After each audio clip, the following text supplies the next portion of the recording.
and bring in a delightful and excellent panel to start us off today.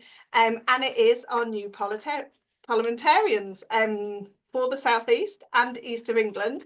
So I'd like to welcome virtually Andrew Pakes, who's the MP for Peterborough, Chris Vince, MP for Harlow, also a member of our NEC as well.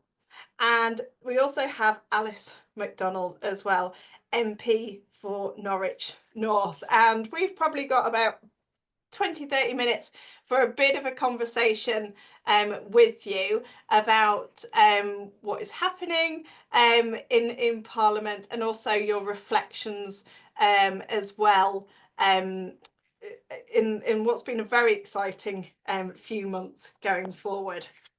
So starting with that, and I'll go to you first, Alice, because you're appearing top of my screen, but you've now been MP now for a few months, probably about 6 months. It's not, I don't know whether you can still call yourself new, but please tell us how being a cooperator has changed your experience as an MP.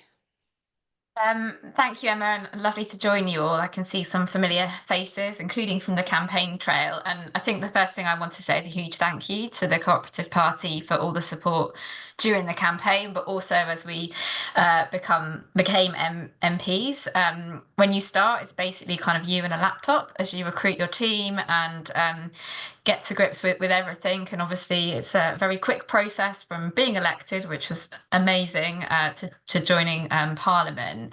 I think what's been really good about being a cooperative MP is that there's lots of people I knew before I became an MP, existing MPs and new MPs, but you kind of join a group that you're committed to. Obviously, we all have the same values as the Labour Party, but within that, the values of cooperation. And I think that it's great to have that supportive network, but also from the campaign, some very clear policy areas. And I suspect my colleagues on the call, you probably lean into one area where you have more resonance in your constituency, perhaps, or that you personally are kind of involved with. So for me, the retail crime commitment that we had, I did a lot of campaigning in Norwich on that campaign with Usdaw and the Co-operative Party. And it was good to kind of have a group that could help you advance that commitment that I'd made during the campaign into Parliament. We have regular meetings of the co-op group, which is really good. We had one with the CEO of the co-ops, and I thought that was really fascinating to kind of hear that different perspective from parliamentarians, but really how the new Labour government's policies were impacting cooperative business across our areas as well. So it's a really good supportive network that built on the support from the campaign trail, and I think there's lots of opportunities to expand that further as we go through our journey. And I'd definitely still say we're still new, semi-new at least anyway, but I'll hand over to my colleagues as well. Stop there. Thank you very much, Alice. I'll bring in Andrew Pakes next. Good to see you, Andrew. I don't know whether you define yourself still as new, but how has a cooperator informed your first few months as an MP? Well, hello everyone. Do you know what? It's really nice to share the screen with Chris and Alice as well. We end up doing so much community-based work. We don't actually bump into each other that often in Parliament. You think we all come to work in one office, but actually we're scattered. So these are two of our best cooperator colleagues I'm sharing with. So I feel very privileged for it. I think I'd echo Alice. We've all come in. My big thing in life is about apprenticeship. So I definitely feel 7 months in, I'm still on my apprenticeship for how do we get the country right and fix all the things we're talking about. But I spent 2 years as a candidate, and I think both as a candidate and now as a member of Parliament, I'm very grateful to be part of our movement. And I think those cooperative values that we've talked about. So I come from a background in co-op housing, co-op education, and from a co-op family. So I've always been a strong believer. My values have been shaped by the ICA principles. I think now more than ever, since we've come into Parliament, we've seen with President Trump, we've seen the fragile ceasefire in the Middle East, we've seen issues around Ukraine. The world is a really insecure place. And I think when I first got selected in 2022 and was going door to door talking about doctors, dentists, giving young people back, removing the barriers to opportunity, rebuilding the community I represent, as well as rebuilding the country, I didn't think I'd become an MP with the world being in such a fragile, insecure place. And I'm really grateful that I've got those values that we have in our movement around member-led democracy, about openness, about care for our community, all of those ICA principles, that wider link to the movement internationally that we're part of, gives me a sense of purpose in terms of the difficult decisions we're ahead. And no one's denying, this is a really difficult time. We have come into government with our public services broken and on their knees, and an economic inheritance, which is really difficult. And that may come up later. I know there's really difficult choices to make, but that world pressure makes it very difficult as well. So I'm very, very grounded in the community-based work we need to do as cooperators on some of the great things the government's done, particularly around what Alice talked about, retail crime. More just recently, the neighbourhood policing guarantee that Yvette Cooper put the extra 200 million in so that we can begin to restore high street police presence to deal with some of the things like shoplifting and abuse of shop workers. For me, as chair of the all-party group on mutuals as well, the Co-operative Mutuals Council, bringing together the cooperative group, some of the other big mutual organisations, so that we can live up to that commitment to double the size of the co-op sector, not just because it's a number on a spreadsheet to double it, but because we know whether it's through community power, whether it's through local retail, whether it's about a good deal for consumers and members, we can change our economy, for us on this call, through cooperation and community-based economics. So that's really, really exciting. But equally, some of the work we can do with the likes of Zaytoon, which the Co-op Group are working with, which is a Palestinian-based cooperative, we can actually use our links to co-ops in other parts of the world to really give insight. And Alice is a great advocate around international development, so has those links with women's organisations and other organisations around the world. Chris is a great champion for that community-based work. All of us link into that wider movement, and that's a really powerful thing when we're faced with some really big decisions to take as parliamentarians.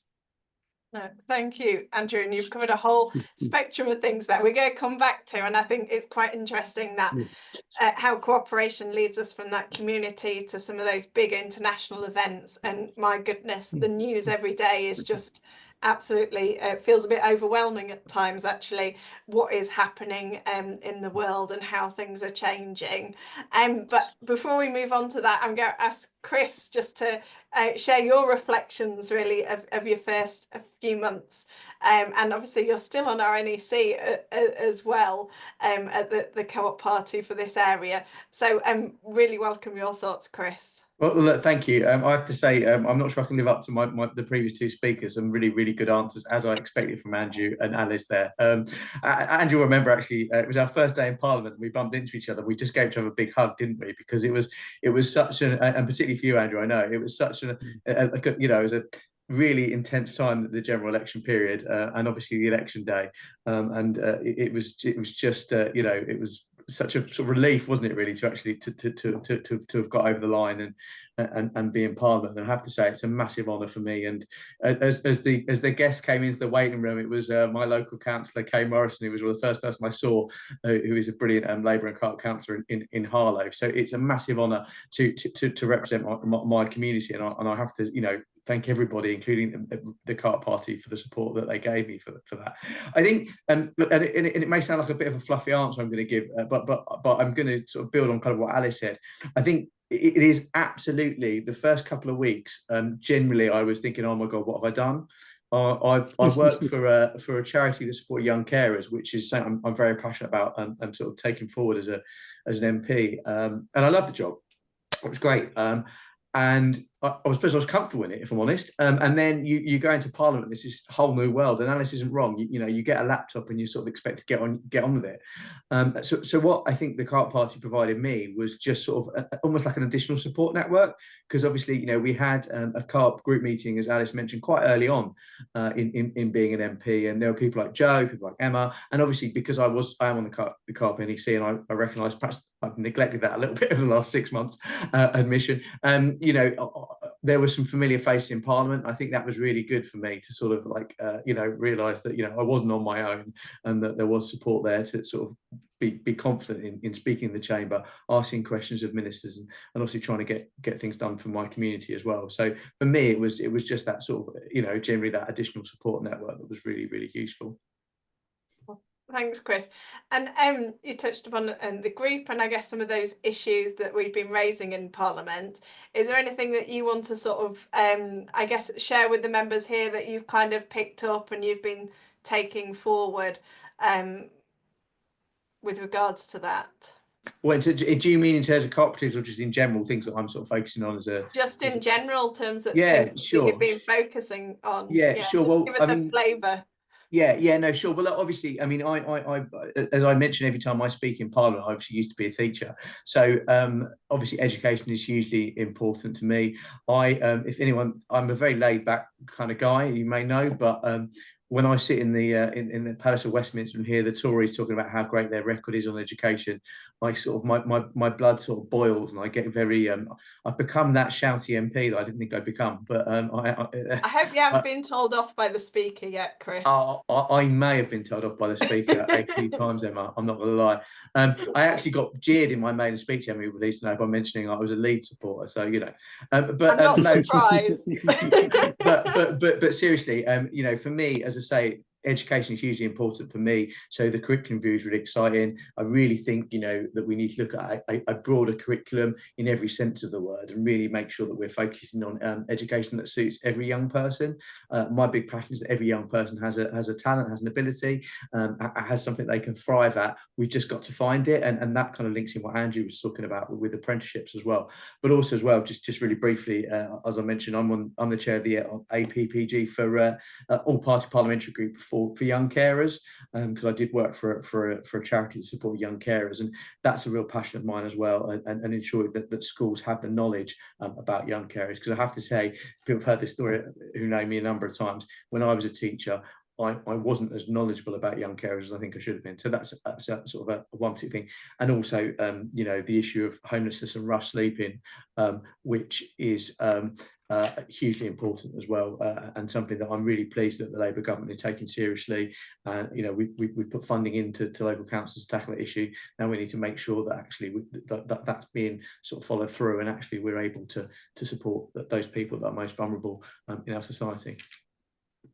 Yeah, thank you, Chris, and really interesting that focus on young people, because I just want to pick up with you, Andrew, about apprenticeships, because I keep seeing lots of pictures of you with young apprentices all over the place, obviously listening to them and raising some of the issues about apprenticeships. It'd be really good to hear from you directly, I guess, what you've heard about apprenticeships, some of the thinking about that, but also I guess the importance to the co-op movement as well, and maybe some of our bigger societies as well. Absolutely. Like Chris, one of my passions is how do we give the next generation and career changers, people later in life changing careers, how do we give them the opportunity to get on in life? And I think apprenticeships to me is really important, particularly in a city like mine, which is Peterborough has sadly one of the highest levels of child poverty, one of the highest levels of that horrible phrase NEETs in the country, one of the highest levels of an older generation who could be in work aren't in work. So we tend to top the league tables for all the wrong reasons, which is why I'm really passionate about changing that nationally and locally. We've just had National Apprenticeship Week, so we tot it up with my team. I've visited about 120 different businesses now. And here's the difference a Labour and Co-op MP can make. When I've seen some of those businesses previously, they've said, oh yes, in the boardroom, MPs have been to see us before. I always say that I will go and meet any business, but I want to meet their learners as well. I want to spend some time on the shop floor or on the shop front, meeting the people who are actually doing the learning to understand about how they're getting on in life. And I have to say, hand on heart, one of the biggest champions for apprenticeships has been the cooperative group and the wider retail societies. Retail can be a really good way of taking people who may not have done great in school the first time, or school may have failed them, to get in at the first entry level jobs, but then work your way up through it. So I spent a brilliant day up with, just before I saw Emma, actually, a big co-op conference at the Co-op Group's HQ in Manchester, meeting and learning all about their commitment, not just to apprenticeships, because they're a good thing to do. The really important thing, I think the Co-op is spearheading a national campaign to get apprenticeships to the right people. So it's not just people who could have gone to university now doing apprenticeships. We have to use it for that kind of social driven purpose. What my mum would call working class kids having the chance to get on, what we now call social mobility in the modern words. And that's what I'm really interested in. And I'll be speaking hopefully in Parliament this week when we have a bill on Tuesday on behalf of the Co-op group to talk about the need just to grow apprentices and get Britain building again, but also to do that reaching out into communities like Norwich, Harlow, Peterborough, and some of the rest of you on this call who know there are, hugely talented young people in our communities, and the system has failed them for too long, and it's our job to try and put that right. Thank you, Andrew. And yeah, just hearing the difference that you can make and those links you can make with our movement is excellent. I just want to come back to Alice, because we talked about some of the international issues, and Andrew touched on them about international development. Now, you've got a background in international development, and a bit of a plug that you will be speaking at a Co-op Live for us on Wednesday about the roles of cooperatives in international development and sort of peace building. I'm really interested in the role of cooperation in international development and kind of rebuilding countries post-conflict. Can you tell us a little bit about this? Appreciating you've got an hour on Wednesday to talk about it, but a sneak peek would be great. Yeah, and also just massive tribute to Andrew on his apprenticeships. I can't move on Twitter or on the local news for seeing him talking about apprentices, so it's really working. Yeah, as you say, I've worked in international development for over 15 years, and I'm also on the Select Committee, the International Development Select Committee, and it's the year of the UN has made this year the International Year of Cooperatives, so it's a really good opportunity to examine the role that cooperatives play and also celebrate it. And in preparation for this, I was just having a look at some of the evidence in the past, and actually quite a lot of it's kind of quite old in terms of what the impact of cooperatives are. So I think it is a good opportunity to really bring to life that. And as Andrew says, in a world where there is so much instability, it's about 300 million people who are in need of humanitarian assistance right now, and that's just in the emergencies, not in post-conflict situations. And whether it's what's happening in Gaza and the Middle East or Sudan, the worst humanitarian crisis right now, or the DRC increasingly as well, which has had chronic insecurity for a very, very long time. We have to look at a range of methods. I spent a year working in Rwanda, and Rwanda is, I think, a good example of actually how quite a lot of the cooperative movement is embedded in the way that the local economy works, and particularly when it comes to women. And in some of the reports you can look at, there's a particular example of the Burunga cooperative, and actually a lot of the evidence shows that people will join those cooperatives because of the economic opportunity it presents, with lower risks because of the support that comes through that. But actually there is an added benefit in terms of post-conflict peace building, because it brings people together who would have been on different sides of kind of conflict. And obviously what happened in the genocide in Rwanda, it actually brings people together who were perpetrators and victims as well, which is very difficult but can have a real impact. So cooperatives do play a big role. And I just wanted to also mention the role of women in peace building. This year is also 25 years since a landmark agreement called 1325 on women, peace and security, which basically says in conflict situations, you have to take into account the needs of women and address it. But also when it comes to peace building, women's voices need to be at the table. And that it shows that actually the evidence shows that makes a difference to how long the peace process lasts. So it's not only right, but it actually changes things. But we've seen increasingly, and it's too early to tell in situations like Syria, that women's voices haven't been at the table. So I also think the cooperative movement can also advocate for some of those values of inclusivity, to really make sure that actually when it comes to conflict, in particular women who are disproportionately affected are part of the solution and their voices are heard. So I think there's an opportunity this year as well. So yeah, join on Wednesday if you want to find out more broadly. No, absolutely fantastic. And I think I will. I think that example from Rwanda is really interesting and kind of shows how our values can impact on a lot of the discussion and issues that are happening today.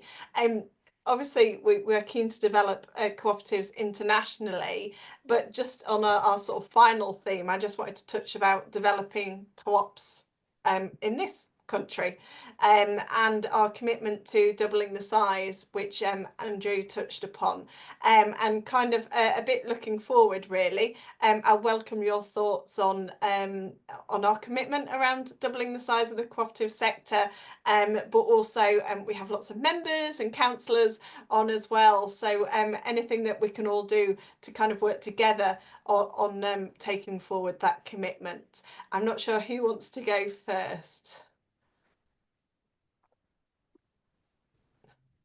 Go on, Alice. I think for me, I think the thing that really helps is, and I know during the campaign the Co-op sent me a list of the kind of co-ops in my constituency. There wasn't loads and loads. I mean, I don't know how well people know Norwich, but I don't have most of the city centre isn't in my constituency, but there were a few, and I do think it's about bringing to life some of the examples of the difference that co-ops make tangibly to people's lives locally. And I know the Co-op Party looking at how do we do that a bit more forward facing, and also championing the values. And as Andrew touched on, in a world that is, populism is on the rise, there's a lot of difficulties. Actually showing the difference that cooperatives make in local kind of communities is good. And I can see someone's put in the chat, left the school, I think bringing to life the examples of people who actually have benefited from cooperatives and showing that will help us to expand it. And then of course, and other people might touch on it, how do we create the enabling environment for co-ops to thrive? And that comes down to government policy and regulations, etc. So I think there's two sides of things. How can we advocate as parliamentarians for the right laws and processes in place, but how can we also show from the grassroots up with our councillors? We've got Police and Crime Commissioner Sarah, who's talking later, showing those practical examples of the difference it makes to people's lives. Absolutely, and we're going to talk about a whole range of things around community energy next, and communities' right to buy. Chris, do you just want to touch on the community aspect of that, and I guess what co-op growth might look at in terms of community businesses and things like that, because I think there's been some examples in your area. Oh, you're on mute, Chris. Oh, sorry, no, just really quick, just to, if I may follow on from what Alice has said. I mean, I again, like Alice, I've visited a few co-ops in my constituency, but there aren't loads, to be honest with you. And I think what Alice said about changing legislation is obviously really important. We do want to make it easier for co-ops to grow and thrive. And also, when I was at school, a long time ago, I learned about co-ops, and that was part of business studies. I actually met with this story is about 10 years old, so bear with me. A head of business at a school I taught at, and he said to me, "What is a co-op then?" And he was the head of business studies, and I was like, "What?" And so I think there's absolutely an education piece that we've got to do in terms of talking about co-ops, and I think that's part of the point that Alice was making. But just to sort of extend on that, really, I think that people. Sometimes the best kept secret, perhaps sometimes co-ops as a model of business. So absolutely, it's our job as parliamentarians to push that. It's part of the conversation I want to be having with the DfE when we're talking about curriculum reviews, that sort of thing. Is actually saying where is the co-op education? Now I know that Co-op Party have done lots of work on that, and Co-ops UK have as well. But we obviously, as an arm of the Co-op Party, want to really support that piece on education, because whenever I end up having conversations about all the ills of the world, I mean, perhaps Trump and Putin not so much, but when you talk about the issues we face, quite often co-ops are the solution. Actually, a cooperative model, whether it's a business model or it's a community project or it's a growth piece, actually that idea of cooperation is one that I think is absolutely the solution. Perhaps it is the solution for some of the other issues I just mentioned. So I think it's our role. It is absolutely that piece on education, and as you were sort of saying as well, let's champion the success stories as well, as Alice was saying, because actually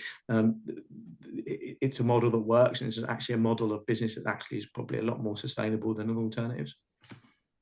Thanks, Chris. And I think that's really interesting about the education. We know a lot more could be done in terms of the curriculum, but also business schools. And absolutely, Julian has just touched on that actually getting cooperative. I agree, Julian.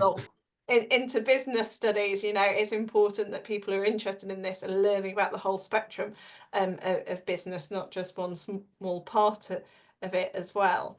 But talking about successful co-ops, I'll bring in Andrew on this around co-op growth, because is it you that has the mustard growers in your patch, that the cooperative mustard growers that I've heard about? But yeah, would you like to share your thoughts on co-op growth?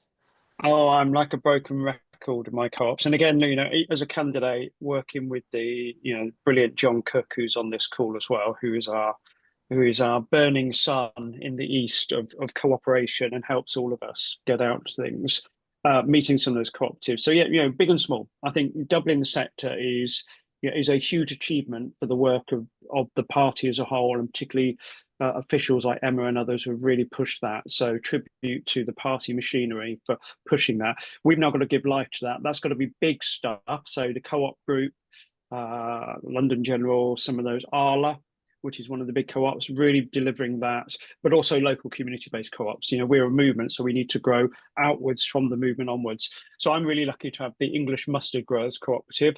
Household name, as you can tell, but it is a household name. So this is where I link to Alice. If any of you have Coleman's mustard in your cupboard, it comes from mustard seed grown around Peterborough, which came from a harvest a few years ago where, as you all know, many farmers and some of our crops live on a difficult situation.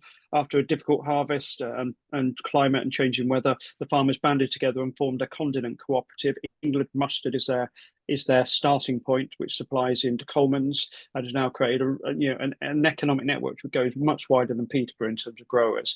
They're looking at mint, they're looking at other condiments, so condiment cooperatives are coming to us. But also we've got some, links with our retail society as well. So I'd recommend all of you reach out to your councillors, or if your councillor, connect with the Co-op Councils Network. Get some people along to your local meetings. Let's make co-op meetings the exciting bit of the wider labour movement, because we've got those solutions. I certainly love working we've got the first time ever since last May, first Labour Council for 24 years in Peterborough. And we're definitely learning from being part of the Co-op Councils Network. And difficult things around libraries, community assets, our Lido. Solutions aren't just getting the budget to save them, but how do we build in community ownership of them? So we're looking at how we can mutualise some of our traditional co-op assets, so we can really put community ownership at the heart of them. So councillors have as much power or more power, I think, than sometimes we do as MPs. We are the shepherds joining up those conversations. My final point, Emma, because I know about time, is co-op development. That's what we need. So I'm really pushing to make sure on the agenda we have co-op development officers in our local areas, in our councils, because it can be hard to work out how to get through the mutual legislation. Now, Chris, Alice and I can help make that easier, but it will take time. So having genuine co-op development officers at combined authority level, at council level, and nationally to really turbo boost this energy we've got in our movement. Thank you very much, Andrew. And I think you've touched on all the elements that we kind of need to bring about this growth. But I'm still a bit shocked that Norwich Coleman's mustard is from Peterborough. that you just dropped us with that. Thank you for your thoughts on all those. Because you're an MPs, I am going to let you have the last word. And seeing as this a lovely opportunity for all of us to come together in the southeast and east of England, I'll just go around, Andrew, Chris and Alice, and just ask you if there's anything else you'd like to share while we have this opportunity that we've not touched upon. So Andrew, is there anything else to close this session? Share with us, just keep giving us your ideas. We got 2 letters after our names, but we're part of the movement. So I think I want to take that movement focus thing. If you've got good ideas, email us in, connect up with Emma. We are the apex of elections, but we're not the apex of good ideas in this movement. So I certainly find it really, really, really valuable and really encouraging some days when you some of the stuff. Thank you very much. Oh, I don't know if it's me that's lost Andrew. I'll pass on to Chris. Sorry, I think my connection's going a bit. No, thank you. Thanks. No, I'll be really brief. I'd written a whole bit about retail crime, but I'll leave that. So, but obviously I will mention. Feel free to share a little bit about if you want. Well, no, I won't have I can have a little big rant, but in Essex we had our Conservative Police Fire and Crime Commissioner last week suddenly decided he had no money, which he didn't mention for 14 years, and then he suddenly decided that he's struggling over the last 7 months, despite the £27 million of additional funding that the Labour and Co-operative government have given policing in Essex. But I did want to just touch briefly on retail crime, because obviously working alongside obviously the Co-op Party and Usdaw Trade Union on this, which Alice and Andrew touched on briefly in the introduction. We know it's a huge issue, and I'm really pleased it's something that the government are taking really seriously, looking at obviously tougher penalties, removing this nonsense sort of £200 kind of cap on it being an issue, and really investing in neighbourhood policing. So that was all I was going to touch on really recently, but really just to finish. But just to reiterate, what Andrew said as well. I'm also on the NEC as well, so you can all email me. But it's really important that we do listen to your views, because I think it's genuinely a really exciting time for the cooperative movement and the Co-op Party. We have got, I would say, we've absolutely got a voice in this government. It's not a case of the Labour Party or the Labour government just paying lip service to the Co-op Party. Absolutely not, and that's a credit to work that Emma and Joe have done, more than us. But there is absolutely a real cooperative voice within this government that I think we should really celebrate, and I think we can all be a part of. So that's what I was going to say. Thank you very much, Chris, and thank you for raising about retail crime. It's it's been a big issue that we've all campaigned upon before the general election, during the general election, and actually looking forward to the government taking that forward and getting that commitment has been really important. Alice, anything else you'd like to share before we hand over? No, I mean, thanks for the opportunity. I think Andrew just touched on devolution, which I think is really important for us as a group moving forward. Less okay with the South East, sorry, in terms of exactly what's happening there, but Norfolk and Suffolk is on the priority programme. I think there's an opportunity to really think about, there's two things. What does the devolution look like? And there's a consultation right now at those authority levels, but also the reorganisation below that, and what does that mean in terms of delivering on some of the cooperative values. So I think there's an opportunity there. It's quite a quick one to kind of get in, so it would probably be good to kind of bring that in. Obviously, Jim McMahon is a very prominent Co-op MP who's overseeing this, but he's got a semi-judicial role in all of it. So I think it's really important that we as a movement have some really good ideas on that. And I know lots of people are out campaigning. Andrew has got elections. I'm twins with Cambridge, so I'll be going over there to help support with the mayoral election there. So there's still lots of opportunities on the doorstep in our regions to get the message out. Thank you very much, Alice. And absolutely, there are still elections across large parts of the country, and we all need to get out there and elect Labour and cooperative councillors, but also mayors as well. And we're hoping some of these new mayors choose to become cooperative as well and joining our current cohort, because I think some of our values, like you said, around devolution, there's such a link up there. It's really important. So I just want to say thank you very much. Thank you to Alice, Andrew and Chris. It's lovely to see you here. Thank you very much for joining us. Lovely to see you elected and in your roles and doing great stuff. So really appreciate your time this afternoon. I'm now going to hand over to Sarah McCarthy-Fry. She's a member nominated director at the Co-op, but also one of our former Labour and Co-op MPs as well. And she's going to take us through our next session around community energy. So over to you, Sarah. And I don't know whether you got the message, but unfortunately, Ollie hasn't been able to join us online, but we do have our policy colleague Daniel Monaghan who's available to help you on this session around community energy. Over to you, Sarah. Thanks, Emma, and thanks to Chris and Andrew and Alice who reminded me of my very early days when I was first elected, and what an absolute whirlwind it was, but also how supportive the co-op group of MPs were. We were nowhere near the size of the group that you are, but I think we punched above our weight, and I'm sure you're going to punch way above your weight as well. Creating a new publicly owned company, Great British Energy, shows that the government is committed to driving forward investment in clean homegrown energy production. And an essential part of the energy mix is local power generation.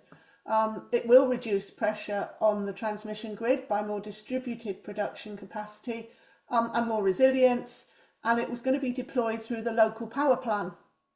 Now, this local power plan aims to generate 8 gigawatts, 2.5 nuclear power stations worth of community-owned renewable energy by 2030. And Great British Energy is going to partner with energy companies, local authorities and cooperatives to install thousands of clean power projects. And this is a combination of onshore wind, solar and hydropower projects. And that will help to produce around 1 million community energy owners across the UK.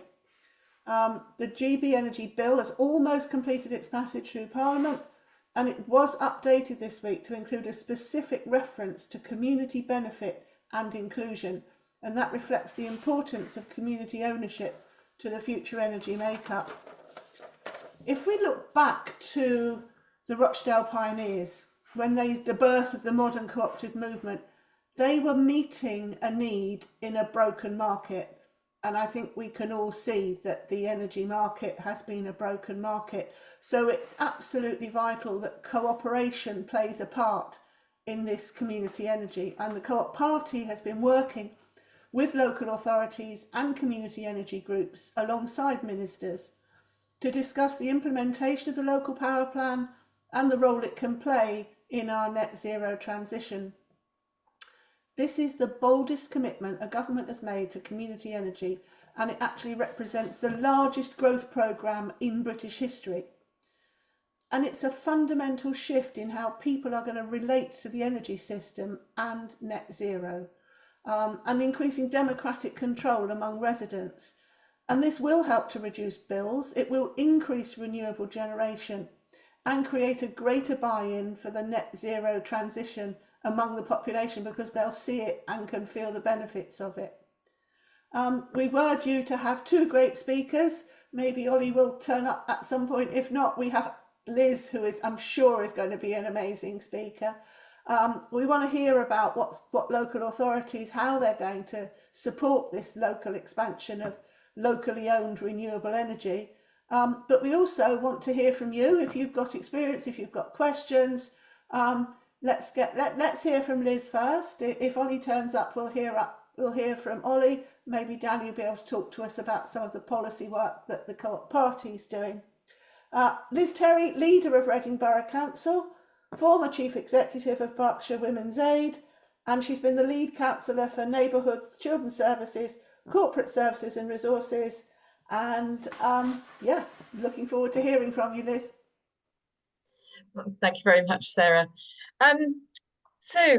Inevitably, I asked our sustainable officer to just give me a few notes to remind me of a few things, and he's asked me just to point out a few things in the background about Reading Borough Council and how our long commitment to taking action on climate change and renewable energy has formed an important part of that decarbonisation journey for us.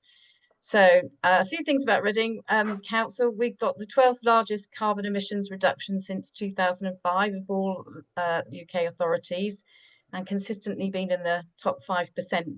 And we continue to make progress towards our net zero for 2030.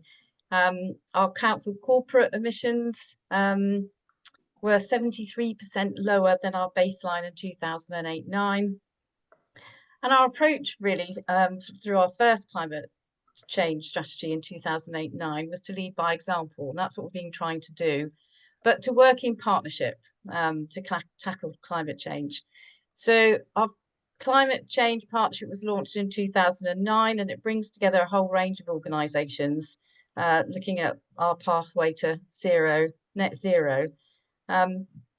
And the council itself has done a range of things. Other councils will have Salix energy efficiency and decarbonisation programmes going on, and we've put solar panels on schools ourselves and on some of our council homes. And I'm told we have the largest solar array of any UK council headquarters, that was done at the same time in 2014. Building on some of these initiatives, in 2015-16, the council was approached by some people called the Berkshire Energy Pioneers, and it's a group of local volunteers, and we agreed to work with them. And this is how the Reading Community Energy Society, the co-op, came about. So it's established with the support working with Energy for All, who I suspect some people will know about. They support a wide range of co-op energy organisations across the country. And they really help sort of administer this. So it's at arm's length, really, that the society's over there, but the council has a seat at the table, as it were. And I've only been the leader since last year, but I've been involved with the Energy Society for a number of years now, sitting on the board with them. So the council put forward a number of its buildings to host panels and to establish electrical loads to support the model. And in its sort of concept, we also purchased some shares in the organisation, if you like. We gave it funding in the way of becoming a member of the society. At that time also, it was a unique opportunity for the feed-in tariffs. Some of you who are involved in energy organisations will know about that. They became available for community organisations. So we worked really hard at that early stage to get quite a lot of community organisations involved so that they could benefit from the feed-in tariff. So there's quite a bit of work on the constitutional arrangements and the contract, but once that was all in place, a programme of installations was planned and a community share offer was launched. So the installations through the society are all funded through community share offers. So it's enabling individuals and local organisations to support and benefit the schemes. The first installations took place in 2016, and there's 12 of those, and they range from the council's central library and some small council-owned business parks, community centres, churches, small charities, all benefiting from the energy that they can then get at a good price for themselves and anything else we've been able to export. Some of that detail, I don't do the technical stuff, by the way, so if you can ask me technical questions, I might go, and I'll find out for you. But essentially, we obviously trade some of it through various things, but I think it's Octopus at the moment who, or the last time I looked, we were dealing with. In 2019-20, after a little bit of time, while the society was sort of getting used to the idea of running these, I mean, people switch things off sometimes and you have to find out why it's not generating energy, and there was some sorting out of those arrangements with local organisations. But in 2019-10, we did another 10 installations. Quite a few of Reading University buildings were involved this time, some schools and leisure centres. They're the sorts of rooftops that we've been able to get on to. And our last installation following a share offer was the School of Art at Reading University. So the society operates 23 solar PV systems on roofs in and around Reading. It has just under 300 individual members who've bought in through the share offers. In 2023-24, it was generating 418,893 kilowatt hours, I'm told. The most recent installation that went in March last year added another 67,500 kilowatt hours. So together, there's enough power to heat about 180 homes for a year. That's using off-gem figures for a typical household composition. So not insignificant. It's not, it's not thousands, but it's doing a really good job. And the key thing for me is the way that it has obviously involved local people. So it's a member society. The next installation that's planned, and a little bit why we might not have been paying lots of attention, not sort of attention to what's going on with the government's bill coming through, but is a big installation at Reading buses. So it's one that the society volunteers have been working on for a number of years. It doesn't hurt though that the council's involved and we own the bus company, although they're a separate company. So we've been helping them liaise with the bus company. And when that goes live, that'll be another just under 346 kilowatt hour generation. Obviously, that's not going to power homes. It would be about 128 homes, but it will be running our electric buses. So you can see all the good connections for us in Reading, and for me as a leader of the council, where our electric buses are coming through. Actually, they'll be powered at the bus station, but that will be supported by the local energy company, who will be doing the installation and working with the bus company to maintain that thereafter. So that share offer hasn't launched yet, but it's the one that's soon to go. Now, when I first got involved a few years ago, one of the things I particularly liked about this, though, was the sort of virtual circle of it, really, which is that surpluses, when they're available, over and above the costs, the running costs and things, go to a community fund. And on and off, I've been chairing a community grants panel. So we then provide grants typically under £5,000, but in occasions up to £5,000, which we feed back into grassroots organisations doing, other things, from sort of contributions to eco schools, working with organisations to solar power outdoor kitchens for young people, LED lighting, all sorts of things that are small grants, but just help local small organisations to be more energy efficient or to reduce their carbon emissions. And so over time of the society, that fund will grow.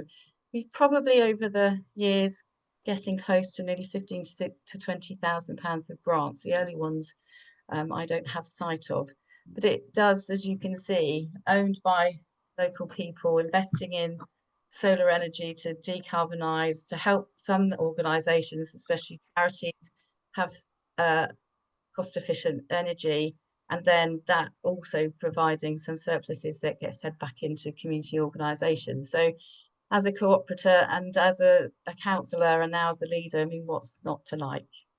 I think I'll probably finish it there, because people may have some questions which I'll try to answer.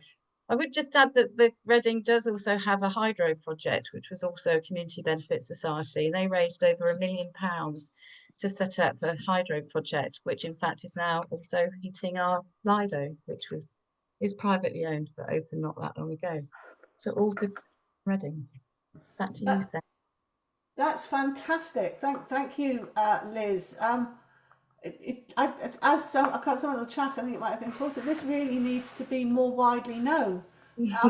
Before I ask, can I just jump in and say, are you working with other councils to help them, or are there other councils approached you, or are you going out to other councils to show them that model for best practice? No, not really. I mean, yes, in a way, the energy to society, I have to say that it's run by a bunch of brilliant volunteers. I mean, that's the other thing to say about it. The council has worked with them and supported them, but it is a separate body. And I go and sit on the board, and I did chair the panel because I felt I should do something a bit more constructive. But they do all the legwork. They liaise with the installers, they monitor the generation, they get supported with Energy for All, which is we pay a fee towards them as well. But essentially, they do all the brilliant work. And in a way, I suppose we like to give them that independence. It is a co-op, it is not the council doing it. We're just working and supporting them. And I think it's important that we do that. So in some ways, we encourage them and they do attend things and talk about it themselves. But it did strike me that this was a great opportunity for me to let more people know the great stuff that they're doing in Reading. and which the council is very much supportive of. And we look to provide opportunities to help them to find places in which to get on rooftops. So that they do this brilliant work themselves. And thinking about the government, the power plant, you know, one of the things that would be great for an organisation like the one in Reading and into the hydro as well, is all volunteers. So the money goes back to, there's, you know, the shareholders, right, you know, buy and get a return every year and all of those things. So money for project management, money for going out and doing more business isn't there. They do it all voluntarily. So seeing some of that capacity building support coming through would be fantastic. But if you know, if you want me to come and tell more people about this in your councils, then I'd be happy to get some of them on board and come and visit people. Great, thanks, Liz. I don't know if Daniel's going to be able to. I know he's got some connection issues. Just a couple of words about what the party nationally is doing.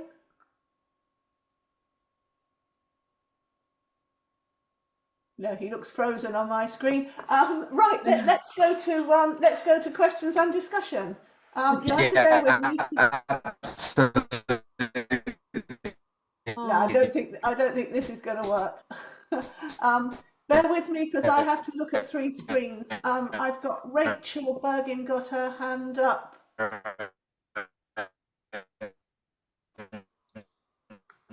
Right. Do you want to ask Rachel. Yeah, please.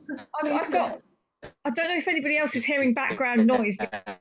Yeah, it's Daniel. I think it's Daniel trying to get in, but he has got connection.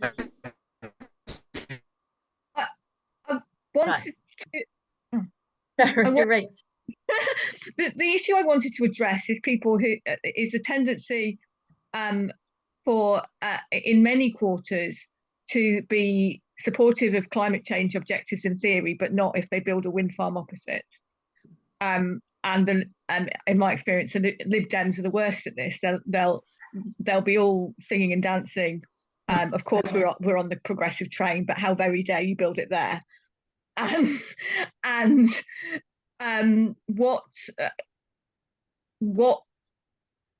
do we address that, and how do we get local communities to buy in to the potential advantages of having projects in that area? Because we aren't going to meet our climate change objectives if we don't build anywhere that people don't want it. That's my question.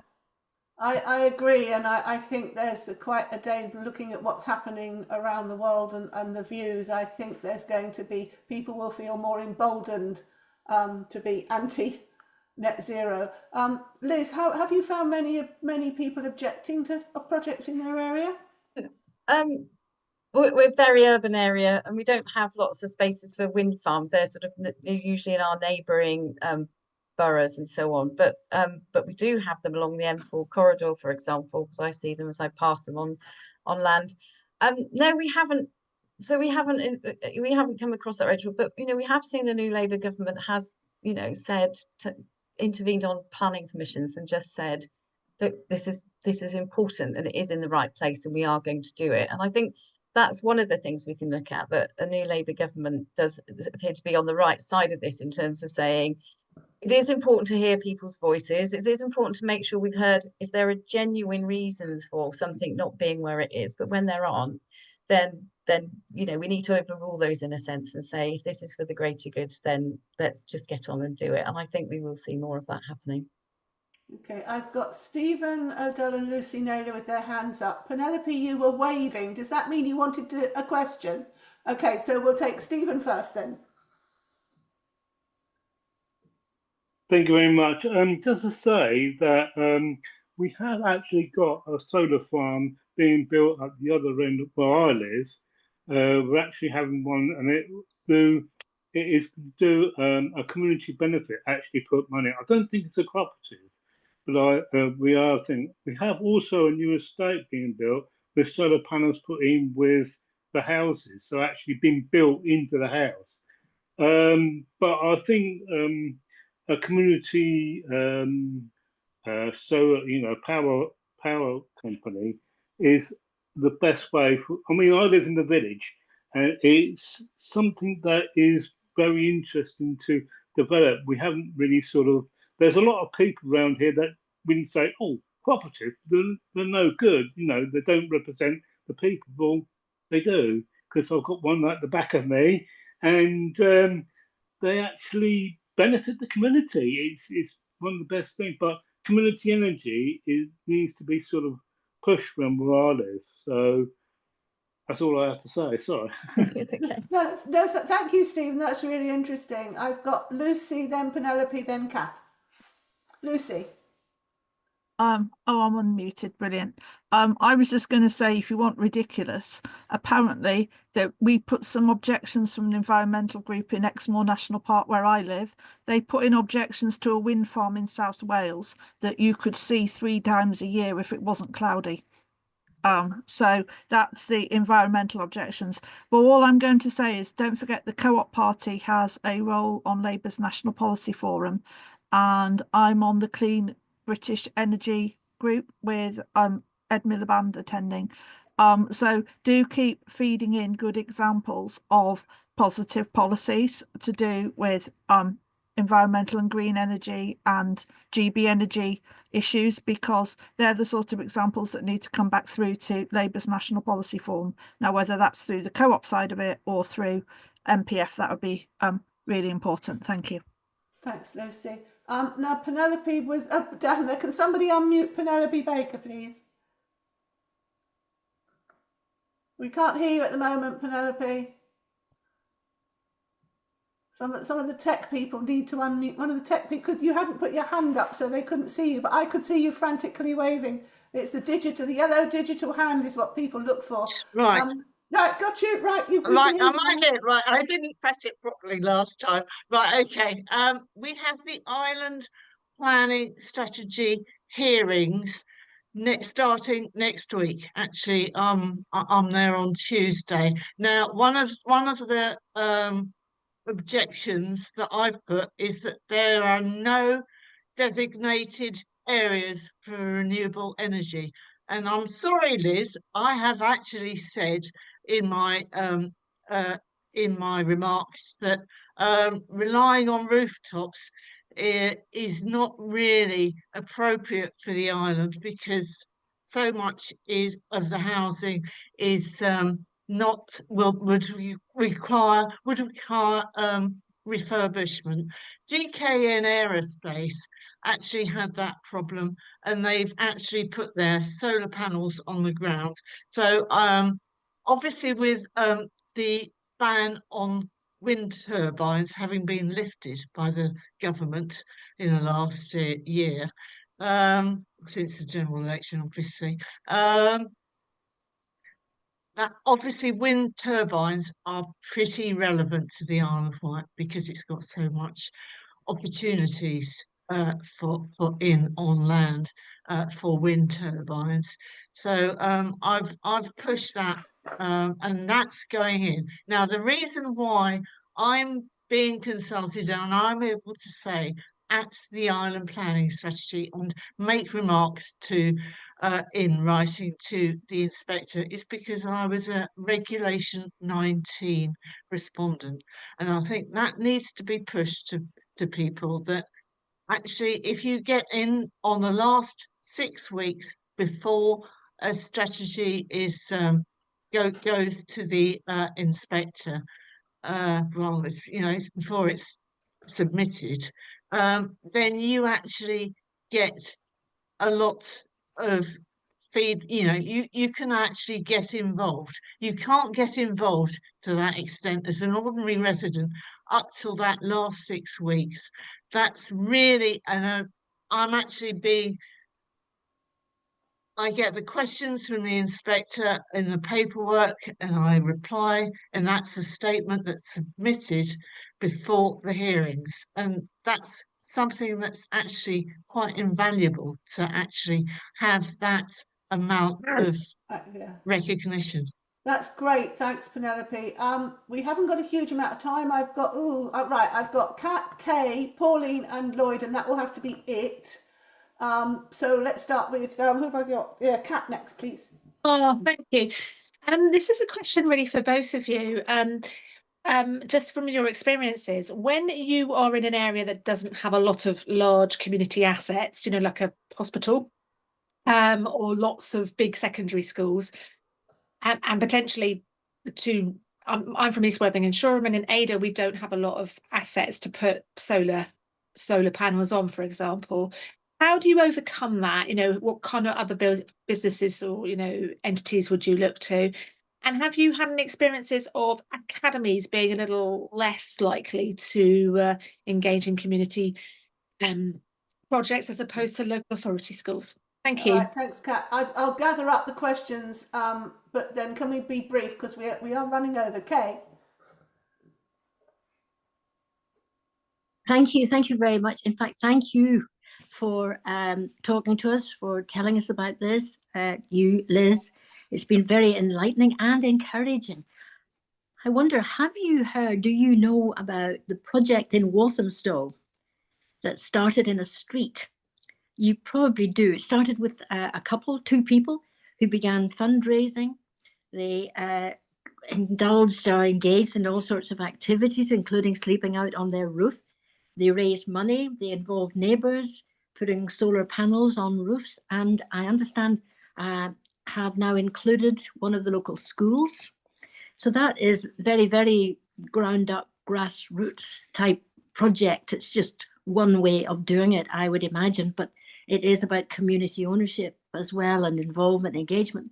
That's great. I noticed one. I'm going to have to move on because we're really short of time, and I want Pauline and Lloyd both to have a say. I was just going to ask another question, but I'll try and be quick. Sorry, I can't blather. 1 or 2 people have made comments about wind turbines. So I'm wondering, Liz, what plans, what hopes do you have to expand in maybe other ways using different models, not necessarily the great big wind turbines, but smaller ones? Thank you. Thanks, Kay. Pauline? Yeah, I live in East Anglia, and one of the things that I slightly worry about with the solar farms that are arriving is the loss of agricultural land, and it's how do you square the circle of, like, yes, we want more environmental energy, but actually we still, if we want to be self-sufficient in food, then we need to have the agricultural land as well. So that's the thing. And also I work for Suffolk County Council, and they like to say they're the greenest county. I don't know whether they are, but that's what they like to say. And I'm just wondering whether there's a contact that I could give to our Green Rep, Unison Green Rep, for he works in the environmental thing, to make contact with Reading. I think they'd be quite interested in this sort of thing, because they have several buildings, and also I'm wondering about things like football stadiums and big arenas, because they've obviously got a large amount of roof. They use a lot of energy, and I'm wondering whether they're the sort of places you can get a lot more done, generate a lot more energy from something like that. Thanks, Pauline. And finally, Russell. Sorry, Lloyd. Reading it wrong. That's fine. I've been called Russell most of my life, so I'm very used to it. I wondered about the role of profit shares in energy cooperatives, and particularly education. I look at Rampion outside of my window in Brighton, which is a big wind farm, soon to be expanded, and there was pushback when it was started. But actually, the very big educational effort that they did, taking people out there to see the wind farm, has meant that now most people really like it, and it's a very positive thing. And I wonder if there's something similar to be done in terms of education, but also in terms of profit shares. We have to build horrible pylons through people's houses in outstanding natural beauty. That's just like, we've got to do it. We need to stop being NIMBY about it. But can we use a cooperative model to get people on board? Because at the moment it's always still a very commercial model of kind of a big corporations, or kind of the National Grid PLC. Thanks, Lloyd, and thank you everybody for your questions. I'm going to ask Liz to be really quick wrap up, but we haven't lost your questions. We have got them, and we'll find a way to get an answer to you if we can't do it now. I mean, some of the questions were a little bit outside the brief of today, where I came to talk about the Energy Society and our work with it. But in a sense, what I would say is that I think working backwards as I try to remember them.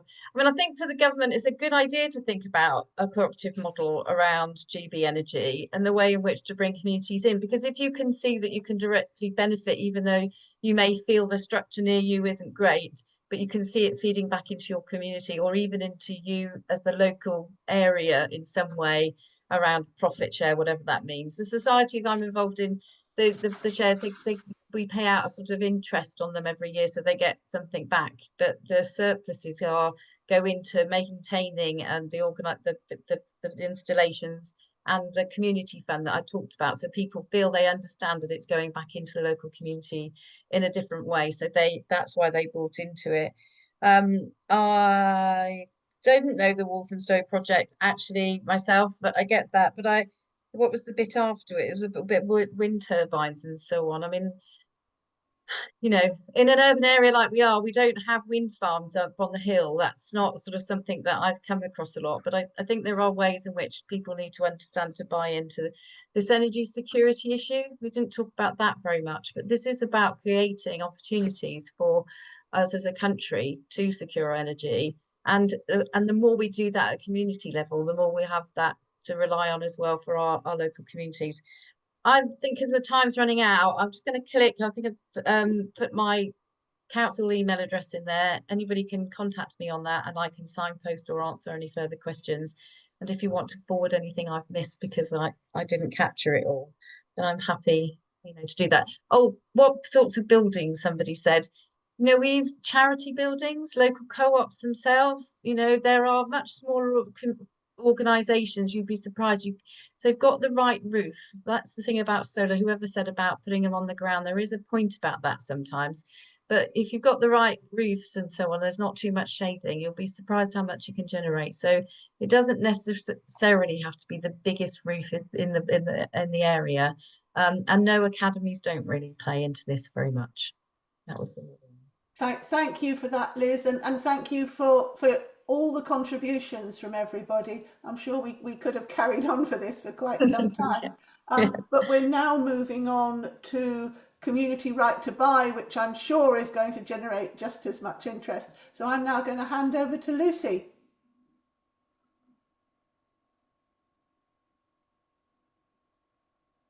Hi, and thank you, Sarah.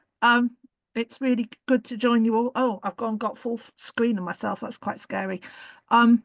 It's great to be here with loads of so many of you today. And of course, it's a day of sun and rugby. So thank you very much to everyone who's here.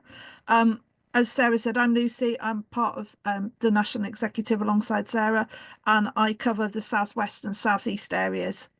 It's a real honour to chair this session on community right to buy. It's my favourite of all the co-op-led government policies, and it was wonderful to watch it go from policy through to manifesto, through to the King's Speech, through to legislation. It's a very radical and transformative process, and I'm hoping that we'll get a flavour of that today. I think all of us have seen the decimation of our villages and villages turning into just houses with people driving in and out. We've got hollowed out high streets and so many last buildings. It's unbelievable. You know, the last bank, the last post office, the last shop, the last chemist, and in my community, the last bus. So you can't even get out if you want to go anywhere anyway. So I think it's really important to be able to have this community right to buy. And I think it's really key. And it's part of one of the thank you to everyone in the Co-op Party that's actually pushed towards this, because if the Co-op Party hadn't done this, then, you know, it wouldn't be there. So it's down to a lot of strong cooperators feeding in and giving the government a platform to set this up, because it is going to be probably the most radical and the most important policy that we have going forward that will really alter and affect our communities.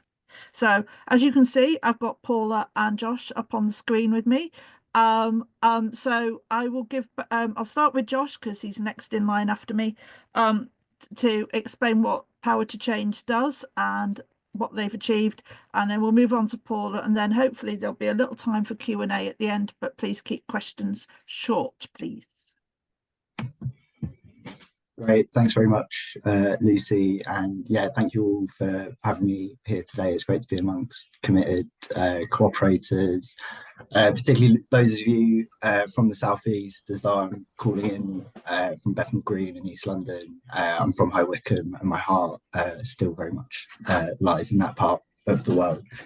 So yeah, my name's Josh. I'm policy manager at Power to Change. We're a think do tank that backs community businesses. We test ideas out in places, we learn kind of what works, what doesn't, and then we use that to influence policymakers at national, regional, local level to shape the conditions for community businesses to thrive. So as Lucy mentioned, with things like the community right to buy coming into force soon, there'll be lots of kind of opportunities, I think, over the next year or two and the rest of this parliament for community businesses, co-ops to take ownership and have more of a say over the places and spaces that matter to them in their local area. I just wanted to start with looking at a few examples of what's already happening through our work at Power to Change. So for example, in Hastings, there's a really great community business called Hastings Commons, which is taken like a pioneering community-led approach to town centre regenerations in the White Rock area of the town. And since 2014, they've brought 8,500 square metres of floor space into community ownership. And this operates as common space where people can come together to connect with each other and work together for the common good. In Milton Keynes, or near Milton Keynes, there's Future Wolverton, who are a community benefit society, who are also doing some amazing things in their town centre. They've already got a record of kind of delivering change locally, such as a new station building, and also bringing a farmers market back to the town, and really pioneered the use of a neighbourhood plan in the local area. But they've not stopped there. They've recently worked with Power to Change as part of a community improvement district pilot, which is kind of part of working out what's next for the town centre now that a shopping centre called the Agora has been demolished. And these community improvement districts are essentially a way for communities to have more of a say or to be put in the lead of town centre regeneration, working together with local authorities and also local businesses to develop a shared vision for the town centre and get everyone together who needs to be in those conversations. Yeah, as all of you will know, none of this work is easy. Hastings Commons, for example, had to secure funding from nearly 100 separate grant, loan and social investment awards from more than 50 different funders. And we know that there's other barriers that stand in the way of community-led change. So yeah, I'll now turn to some of the changes and the opportunities that should help overcome some of those barriers. So yeah, as Lucy mentioned, the community right to buy is set to be introduced as part of the English Devolution Bill. It's something that, the Co-op Party and also ourselves at Power to Change, organisations like Locality and the We're Right Here campaign as well, have long campaigned for. I guess that at its most simple, what this will do is give communities first dibs on places that they care about in their local area, assets of community value, and also give people more time to raise up the money that they need to purchase those assets, so extending it for the moratorium from 6 months to 12 months. So whilst this won't come into force for a little bit of time, I think there's a couple of things that people can do to get kind of prepared for this opportunity. So first of all, it's a great time to be listing assets in your local area that do promote social wellbeing as ACVs. And there's a website called My Community that's a really good resource for getting advice and guidance about how to do this. I think second as well, it's worth looking at assets that might fall under a new definition of ACVs, because this is something that government are looking at. So for example, those that might promote economic wellbeing, which could bring a lot of high street property into scope for listing. And then government are also looking at removing the clause that means a building has to have been in community use in the recent past. So that opens up even more places in your local area that might be able to be listed as the ACV. And yeah, hopefully doing both those things means that once the community right to buy is in law, you'll be able to move kind of quickly to act on it. I think the second opportunity is around community ownership funding, and obviously until recently there was the community ownership fund, but it's now closed. And there has been, people have been pushing government to introduce a new tranche of community ownership funding. So hopefully we'll see something on that as part of the spending review concluding in June. So do keep an eye out for any announcements related to that. And if you have a chance to emphasise how important it is to anyone working in government, then do that.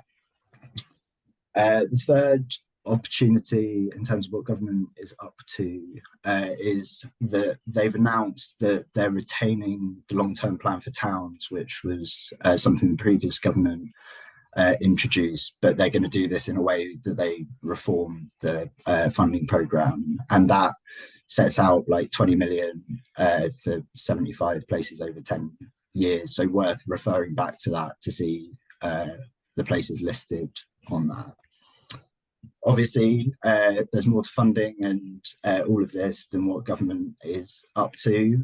It's worth checking out the National Lottery Community Fund site, and they've recently launched a specific Community Power Fund, which is 100 million over 10 years and is aiming to increase agency and control in communities. Alongside that, there's the Community Wealth Fund, which the National Lottery are now match funding to make a larger pot, and that helps, is aiming to help build up capacity in places that need that support. Likewise, community shares, form of finance unique to co-ops and CBS's that I'm sure many of you have come across, and Co-ops UK's website is a really good resource for learning more about that. To conclude, I think there's lots of opportunities coming up, but we all know that challenges will remain, and this work takes time, but I think I'll leave on a kind of positive note. So I think with the government in Westminster that's really supportive of this agenda, with Labour Co-op MPs like Alex Norris and Jim McMahon in really key positions in relation to this agenda, many more MPs on the backbenches, councillors in their communities, and then Metro mayors as well. I think this could be a really positive time for community ownership and community power. So thank you, and look forward to the discussion. Thank you, Josh. It's fascinating, isn't it? I was part of a group that we gave £100 match funding for a pilot scheme, and in the end I think they raised they ended up getting £20 billion of grants, and they've redeveloped a huge area, massive art centre, and it all started from this one little £100, but it also took education and people understanding what co-ops are and what co-ops can do, and that is, I think, something that Andrew touched on earlier, and that's something we have to make sure that people actually understand what mutuals and cooperatives can actually do in this sector. Right, so I'm going to pass you now to Paula from my beloved old former home of East Sussex to tell us all about what you've been up to. Hello everybody. Thanks for asking me along to talk about what it is that I do. I had said I've got a little presentation here. Hopefully I'll be able to do that for you, just so you don't have to look at me, you can look at this instead. So hopefully there we are. Yes, can you all see that? You guys can see what's on there. So I'm from an organisation that I started, as you can see on that slide, in a garage. It was in my garage, in my home, and it was an idea, Havens Community Hub in East Sussex. If any of you have ever been stuck on the A259 between Brighton and Eastbourne, because it only takes one thing to stop the whole thing, then that is my area. There's a thriving community scene in Brighton, and thank you to Lloyd Russell Moore, who was my former MP, who always gave us support from the word go, and very much miss working with you. And I started in my garage with the idea that a community hub was an idea. It wasn't a place, it was an idea and people, because basically there's a lot of things out there that we know that are missing. And it always falls to somebody saying, do you know what somebody should do? And with 20 years of experience of being in community activities and groups, it was always me that they seemed to point that finger at, to say, oh, Paula will know what to do. So I decided that where there was a community need not being met, that somehow I would build from the ground up for the community and with the community, never with the intention of empire building in a development way, but that each project that I started would actually go off with its own charity number, its own board of trustees, and its own people solving their own problems in the community. However, as Josh touched on, it can't be done just with money from the public. It has to be done in conjunction with supportive local authorities and government initiatives. So the first two projects I created in our area between Brighton and Eastbourne, I had been involved with community transport. There was no car scheme with volunteer drivers. There are minibuses, but you certainly don't need a 16-seater diesel minibus to take Mrs. Smith from New Haven to Brighton Hospital. You need a volunteer driver. So I started Havens Community Cars. At the same time that happened, Age UK had to withdraw all funding from dementia care activity centres in the Havens. And also since then, No Dementia has closed 20 dementia cafes. I wasn't going to take that lying down, so I started the Havens Happy Clubs. We now have 3, one in New Haven, one in Seaford, one in Peacehaven, and they're run by and for and with the community. As you can see there, Havens Community Cars has got those beautiful letters after its name, and it is incredibly unheard of that something within the last 5 years that's been created was recognised with a King's Award for Voluntary Service because of the exemplary way that the organisation is run. Now, both of those now have their own charity number, their own board of trustees, but they can always come back to the core team at Havens Community Hub to get governance, fundraising and support. We're part of a very happy family. Here we have some of our happy club members, and you can see there that Pets as Therapy come out and see us, and that's some of the kittens they brought out recently. Now, obviously, we are now the only thing that is left for people with dementia in our area. You may have seen, if you are local to the southeast, that the County Council has just voted to close the remaining 2 dementia centres in my area. I'm already getting people who are council supported coming to us and saying, you're the only thing left, how can you help us?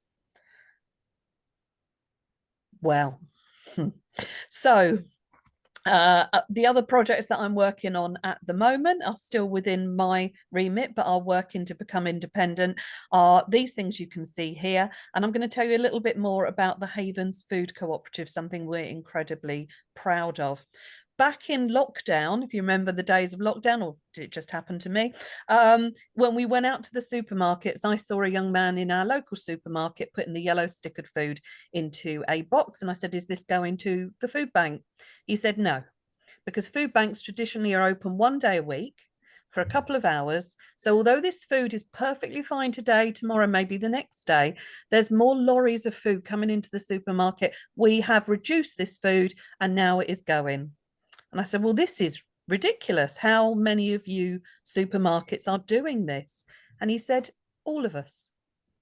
All 19 supermarkets that are located between Brighton and Eastbourne on the coast were throwing away their end of day produce. Now, me, being, and you probably get this idea already, I'm not going to take no for an answer. I said to him, give me a fortnight and I'll see what I can do. And I came back with a group of friends and other volunteers who I know, I call the food vampires because we go out at night to do it. And I said, I think we can do it. And between 2020, when I started, and now, we have saved £1.5 million worth of food from landfill and redistributed free of charge to the community. 3 tons of food weekly we pick up and rapidly redistribute. And the most important thing, I think, for partly for me, is the methane that's prevented from being released by the landfill created by that food. We have 45 volunteers picking up donations from stores 94 times every week. These are some of the people that we support. We support the food banks on the days that they're open, and we support so many other groups and events that go on in East Sussex. There's our community pantry where there's food available, the surplus, we never know what it's going to be, but we're available there 365 days a year. As part of the UK Shared Prosperity Fund, we were lucky enough to have some funding from Lewes District Council over the last 2 years. We expanded into a Connections Cafe. Now that is in the Hillcrest Centre, the last community centre in New Haven of its type and the larger surrounding areas. And it was going down because its community cafe was not open. So I said, give me a fortnight. I went out with our food cooperative and we said, what can we do? Now, a lot of the food that is produced at this cafe is produced by using the surplus food, the waste food from the supermarkets, and also with connection with FareShare, who are fantastic and provide us with some food there. There you can see some of the stuff that goes on in the cafe. One of the things that was very important to me that is we had a pay it forward scheme. Because everything is very low cost, if people say, but I'd like to pay more, they can actually pay towards meals for other people. Because as we know, if you have to go to a food bank, there's usually other things that are going on in your life. You may have to take your food bank food home to a flat you can't afford to heat and turn on an oven you can't afford to turn on. Why not instead come to a Connections Cafe and have food for free with friends? And also, we have the support and volunteer hub there. So if you are experiencing food poverty, you can also get help, and we will connect you with other groups that we work in partnership with whilst you eat your food in friendly and warm environments, which is great. And the other thing I was asked to just say a little bit about was funding. So I'll tell you about funding. I started in my garage with £10 a plank of wood on a pool table and a mobile phone, and I had to convince people to put funding into it. The majority of the work I've done has been crowdfunded. When we're talking about match funding, I was very good at match funding, and I would take all the match funding opportunities and we would crowdfund. In fact, my most recent crowdfunding opportunity was to get that cafe open, as you saw there, and I had to crowdfund 6 months ago £18,000 from the community by explaining what we were doing, and we did that. Unfortunately, what you might not know is that the UK Shared Prosperity Fund comes to an end on the 31st of March. The new government have put 60% of last year's budget into a transition year, but unfortunately, they also have changed the priority of where that money is spent, and they have suggested to the district councils that it goes towards job creation. Now, of the 17 projects in my area that have experienced funding from the UK Shared Prosperity Fund for the last 2 years, 15 of them are not directly involved with job creation. That means that everything that I've done for the last 2 years, the funding is coming to an end on the 31st of March. So, where do I go now? I'll end with a funny story, because when I started the food cooperative, I thought, what can I do? Can I get some crowdfunding in? Can I do some leaflets? And I thought, no, I'm going to go and tell people about the waste food that is happening in our communities and not being used by going on Come Dine With Me. Now, if you want to, after you've had this conference today or any other day when you're bored, go on All Four, look up Come Dine With Me, woman who cooks with leftover food. Am I a good cook? Absolutely not. Did I want to go on Come Dine With Me? Absolutely not. Did I come last? Yes, I did. But I also raised enough donations from people seeing me make a wally of myself on TV to run that food cooperative for a year. So there are ways to find funding, and unfortunately, the district council funding has come to an end. And I am hoping that they will continue to try and support me through environmental means, because they are a green run council. But I don't hold out much hope. So you'll probably see me doing some more crazy things about funding in the future. But thank you for listening to everything we do. And if you ever do pass through Newhaven in East Sussex, come down to the cafe and you can see what we're doing in person.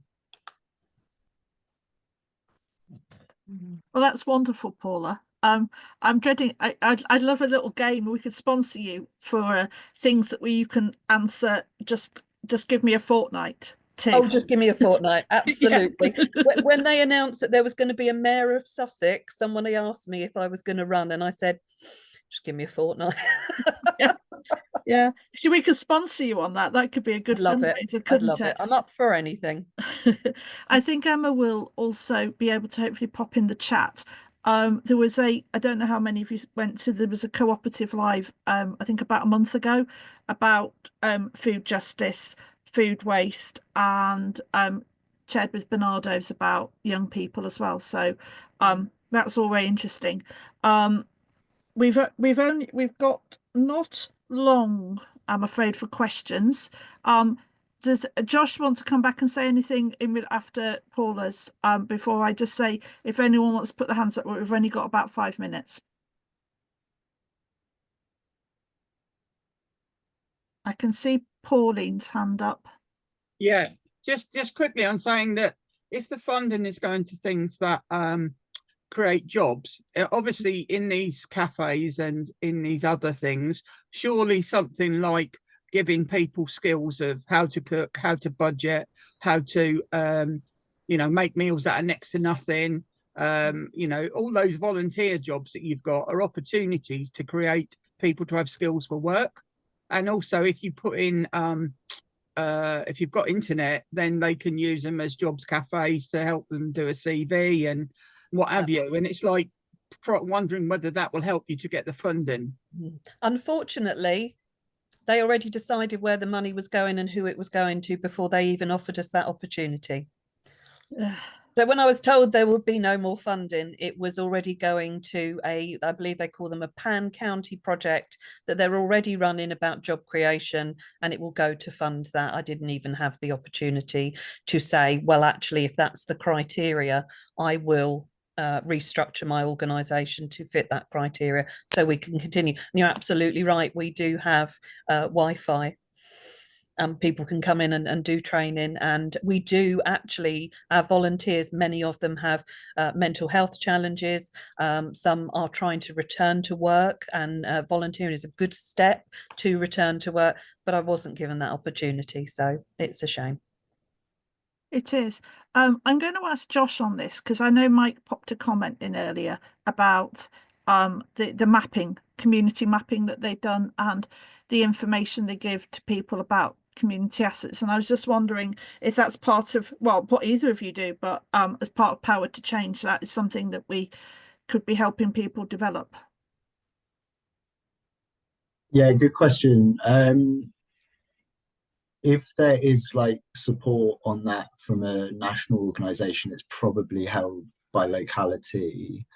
I know the Plunkett Foundation in rural areas, I think, also have a database on community assets, but then each local authority should hold like a list of the existing assets on there. So if it's not like immediately kind of obvious, it's worth asking because it should be held locally. And then I guess there's good examples of kind of campaigns that have gained a bit of momentum in local areas and put kind of new impetus behind asset listing. So the Save Birmingham campaign, particularly in the context of the council's finances, they've been doing a good job of listing the places that people really care about locally as ACVs, and that's something that could be replicated elsewhere, I think. The problem that I found is obviously the organisation that I'm in at the moment. I'm in the last community centre that I helped to save, and it was bought as a community asset. However, there just is a perfect storm at the moment of direct funding for core costs for organisations like mine to actually deliver the project on the ground. So you can identify as many assets as you like. Unfortunately, there isn't the money out there at the moment to buy them. The National Lottery that you were mentioning isn't actually open for applications for large grants until April and gone. They've already said it will take 16 to 24 weeks to get a response. So on a day-to-day basis, the groups that are actually delivering the frontline impact work via the assets of community value at the moment are just not receiving the funding. Yeah. Yeah, I think. Sorry. Thanks. Yeah, I think that's right, Paula. Like, it kind of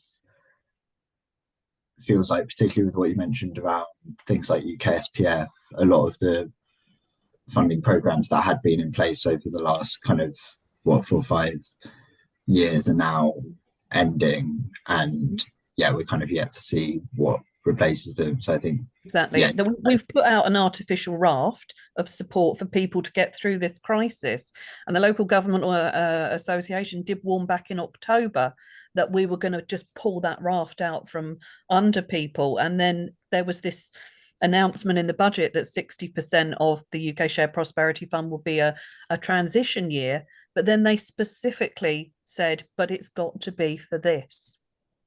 So what we've done is we've pulled that raft away, and I think you will find the perfect storm of the lottery not currently being available for larger projects and the UK Shared Prosperity Fund ending on the 31st of March. It is going to hit a lot of charities in all of your areas. You may not find people able to get to that point where the lottery start funding again. Well, let's hope that any MPs still on here and our policy officer Daniel and everyone else can make sure that our Labour and cooperative MPs are aware of this and can get it to Darren and the budget team.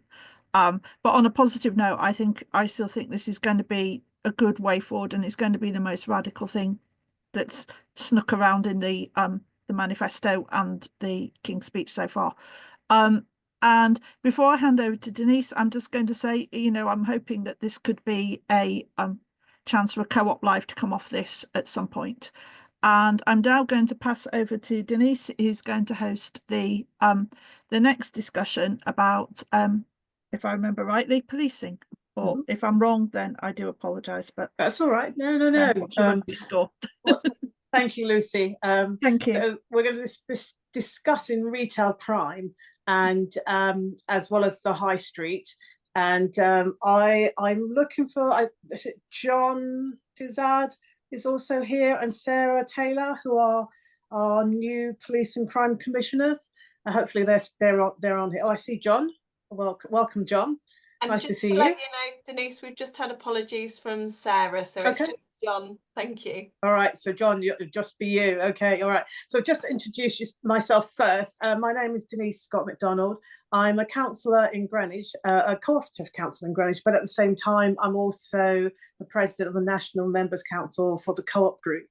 And I know for a long time the Co-op Group, the National Member Council consists of 100 members from all across the country, but I also include colleagues. And over the last few years, we've heard a lot from our colleagues on the National Members Council, as well as when I've gone to our different stores across the country.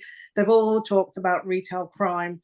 And the Co-op Group has been very strongly behind the campaign with the support of the Co-op Party as well as with ASDOR. And I know at the last election, there were multiple police commissioners from across the country. And I know that many of our members made a point of contacting them and asking them to actually do more about retail crime.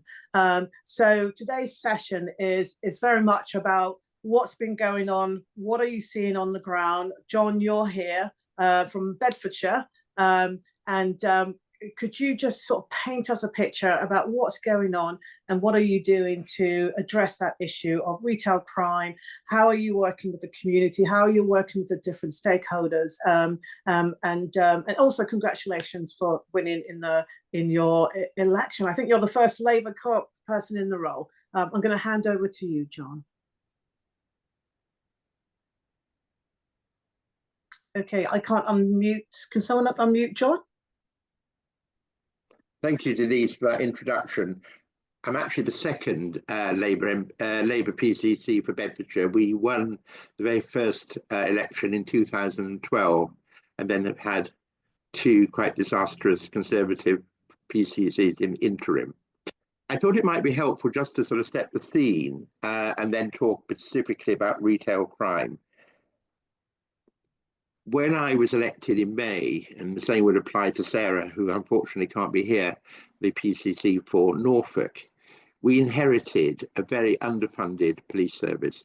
I mean, Bedfordshire still remains the lowest funded police service in the country per head of population, even though we have some of the most challenging crime levels in the whole of the east of England, indeed the east and the southeast, excluding London. So there's a big challenge to persuade government to change the formula for funding. And I think it was really good to have a Labour government elected that recognised that policing and indeed the wider criminal justice system requires significant investment and increased funding. So we had, it was great to have a 6.5% increase in our core grant this year, plus nearly £2 million for additional neighbourhood policing guarantee funding to extend community and neighbourhood policing, which has a great bearing on our approach to retail crime. When I was elected, my approach was we want a safer Bedfordshire, but actually we want a fairer Bedfordshire, and you can't address crime unless you address some of the social and economic causes of crime, inequality, poverty, and a whole raft of other issues.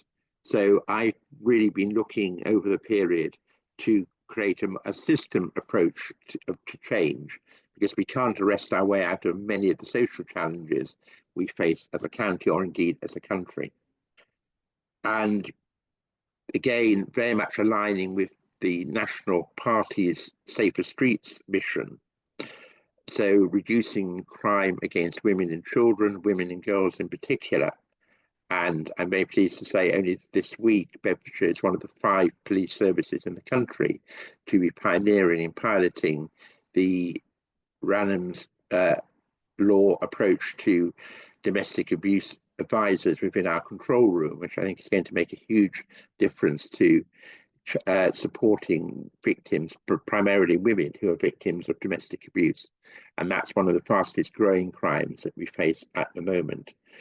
Clearly, getting safer streets, reducing knife crime, and reducing serious crime more generally.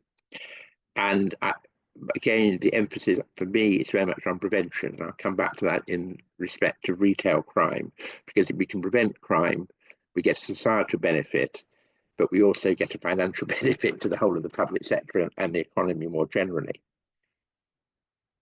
We need to put victims at the heart of the system. And of course, as Police and Crime Commissioner, although my direct responsibilities relate to policing, I have the role of convening and coordinating, and hopefully through that approach improving the wider criminal justice system.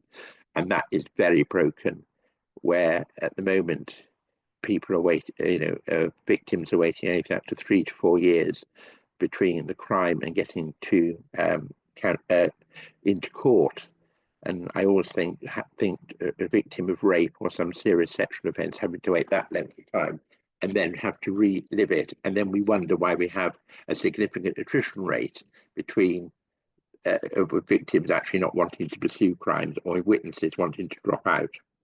So I think overarching, we have a big challenge in policing in Bedfordshire, and indeed I suspect in every area where colleagues are represented in this conference today.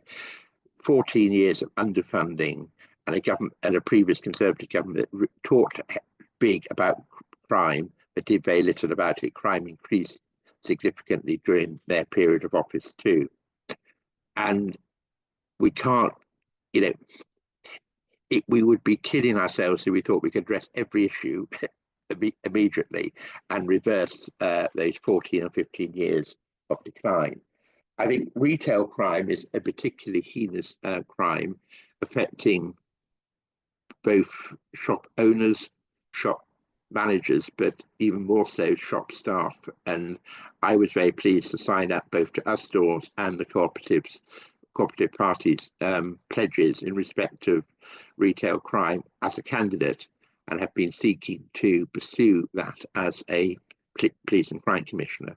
And of course, just to caveat that by saying I don't have operational responsibility, I can set strategy, I can control, I can encourage, I seek to persuade the Chief Constable and his senior team, but they're also committed to this area too. We've seen a significant increase in retail crime, shoplifting, but also threats to shop workers in Bedfordshire over the last few years, not out.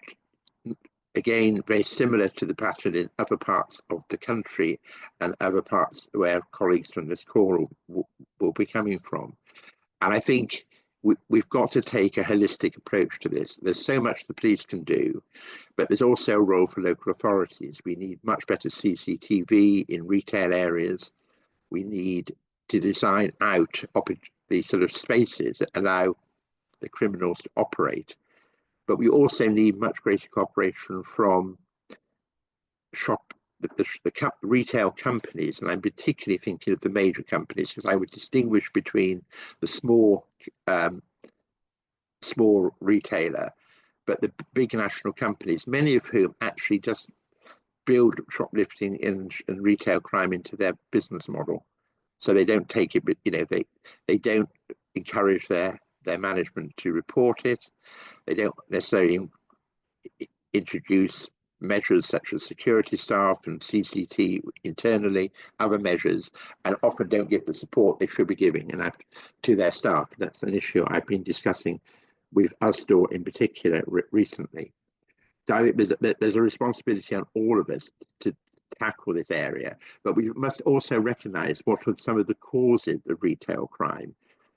Again, the intelligence and analysis suggests in Bedfordshire, and I can't believe Bedfordshire is any different to anywhere else in this respect, that a very significant proportion of retail crime is gang related and drug related.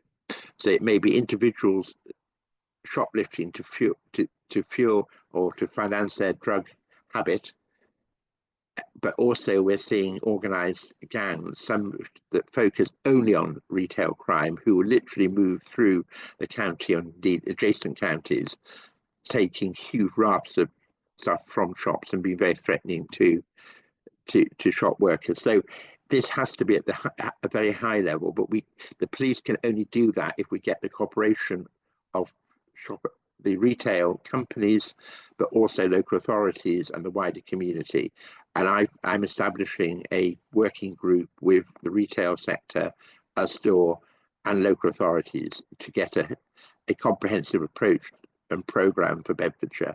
But I think really the government's initiatives in terms of the new legislation will help enormously. But the neighbourhood policing guarantee, which is obviously relates to the 13,000 additional police officers, PCSOs and special constables that are going to be recruited across the country. We've had our first instalment of that funding. Bedfordshire just under 2 million in the last couple of weeks, which will mean we'll have over 20 additional officers by the end of the year in community teams and about 8 PCSOs. They are the heart of our town centre teams working with retailers. So I think this will help enormously, again, or help not enormously, but will begin to help to tackle this crime. So I think where we've got a PCC working in partnership with government, I think it's the best way forward. So can I just ask a little bit about the strength of the neighbourhood policing? So what are the current numbers now in your area? And if you could just give us a little bit more detail about how you're going to be using community policing in that space. We've got about 100 local police officers, and if we get an additional 20, that's a significant increase in 1 year. and I'm seeing this as the instalment year upon year. But I don't think simply having more officers or PCSOs, and PCSOs have a really important role to play, is enough. It's how those officers are embedded in the community, how they relate to the community, how they respond to the community, where then, you know, every community should have a named officer. We're just about there in Bedfordshire, and that's part of the government programme. But that they will know the community and the community will know them. In respect to retail crime, they'll be, you know, shop management and shop staff will know them. They'll be in and out of the shops on a regular basis. And I think that in that sense, they're a great source of intelligence, as well as the power of arrest and stopping. And again, going back to my earlier point, they can play a big role in problem solving and prevention as well. And what about in terms of improving police standards in your area? What work are you doing in that space? Well, I think there are two answers to that, Denise. One is we are investing in training for all officers, and that's not just frontline officers, but sergeants and middle managers, because we've got a particularly, as most police services have, significant younger, less experienced forces than we may have had a few years ago. So we need to build up that resilience. But we also have a professional standards department, which we share jointly with Hertfordshire and Cambridgeshire. And we are very robust in removing those officers who fail to meet the professional standards required. Now, clearly, you don't always want to remove, but where their conduct has fallen to a certain extent, I think public confidence requires us to remove. The police service and police officers must be absolutely professional and work to the highest standards. And I'm just going to take you back a little bit from some stuff you talked about, violence against women and children, before I go back to discuss retail crime. Could you tell us a little bit more about, you said that Bedfordshire was doing something, is it piloting something new in that space? Well, we're piloting, the government have funded 5 police services to pilot having independent domestic abuse experts to advise in the control room. So when the control room takes a call from a victim of domestic abuse, they're able to help the triaging of what is required in terms of intervention, and will have that expertise and also their ability to train our control staff, room staff and police officers too. Okay, so I'm going to thank you for that. Another question here, how will Labour legislation, national policy on retail crime reduction help and support in your efforts? I mean, anything that gives more authority and powers to the police will help enormously. I think the additional funding which we're getting through the Neighbourhood Policing Guarantee, and part of that is that we have to enhance town centre and retail area policing, will help enormously. But I think it just raises the whole understanding of the issue, and to have a government that's committed to work both with industry and also with unions and police on this, I think is going to be very helpful. And you talked about working in partnerships with local authorities. What more should we be doing on our part? I mean, as local residents, as community activists, you're a councillor, I'm a councillor. What more can we do in this space to keep this topic alive? It still isn't over with. You talked about, it's becoming gang related and things like that. So what more can we do in terms of our partnerships? Well, I think the community safety partnerships have a key role to play in this. And through a community safety partnership in both Luton and in Bedford Borough, we have created town centre task forces, which are police and the council and council enforcement officers or community safety officers. They have different titles in different places, working together, but also working with retailers, in one case through the bid, another case in a slightly different arrangement. So I think local authorities have a key role to play there. Local authorities clearly have responsibility for CCTV, and that can play a key role in deterrent, but also in detection. And I think, again, it goes down to planning and getting the right ambience in retail areas as well. Mm-hmm. All right, thank you. Now I want to open it up to questions. I said, all right, I can't see. I'm just asking, are people? I'm going to try and change the view on my one. Are there any questions for John? No, yes, no. Can't see any hands. I can't see any hands at all. John, you must have amazed everybody about the work you're doing. It's quite amazing, actually. Or bemused everybody, one or the other. And I noted the comment that from Stephen O'Dell in the chat. Yeah. Anna Smith, who's now, of course, the Labour and Co-operative candidate for Mayor of Cambridgeshire, so deserving all of our support in that mayor election, has done a great deal as deputy mayor. When she was the candidate for PCC last year, in persuading the bus companies. And again, I think working with bus companies and other organisations to to make sure their services are safe. We in fact have just recently opened a police hub in Bedford Police Station. I think that's sort of part of all that approach. Oh, that's brilliant. I see Joe Fisher's hands up. Joe, if you could unmute yourself and ask the question. Yeah, I just want to ask you about the retail issues in the high streets. There are less and less people buying in high streets. A lot of people I know are now buying online. I do myself. Do you think that also leads to the crime issue, because there are not enough of the, if you like, the general public milling around? It might seem a trite one, but it's been concerning me for some time. Joe, I don't have a definitive answer to that. What I would say, though, you've highlighted a very important area of online shopping. 50% of crime will be cyber related in this current year. So online shopping can often put it's a great vulnerability because of fraud and hacking and other forms of abuse that occur there. I think we're seeing retail, in terms of where the crimes are occurring, they are in the traditional high streets. So many of those traditional high streets have less footfall, as you say, and actually often have less retail shops too. But it's on out of town retail parks, and it's also particularly the case in village, small village shops and so on.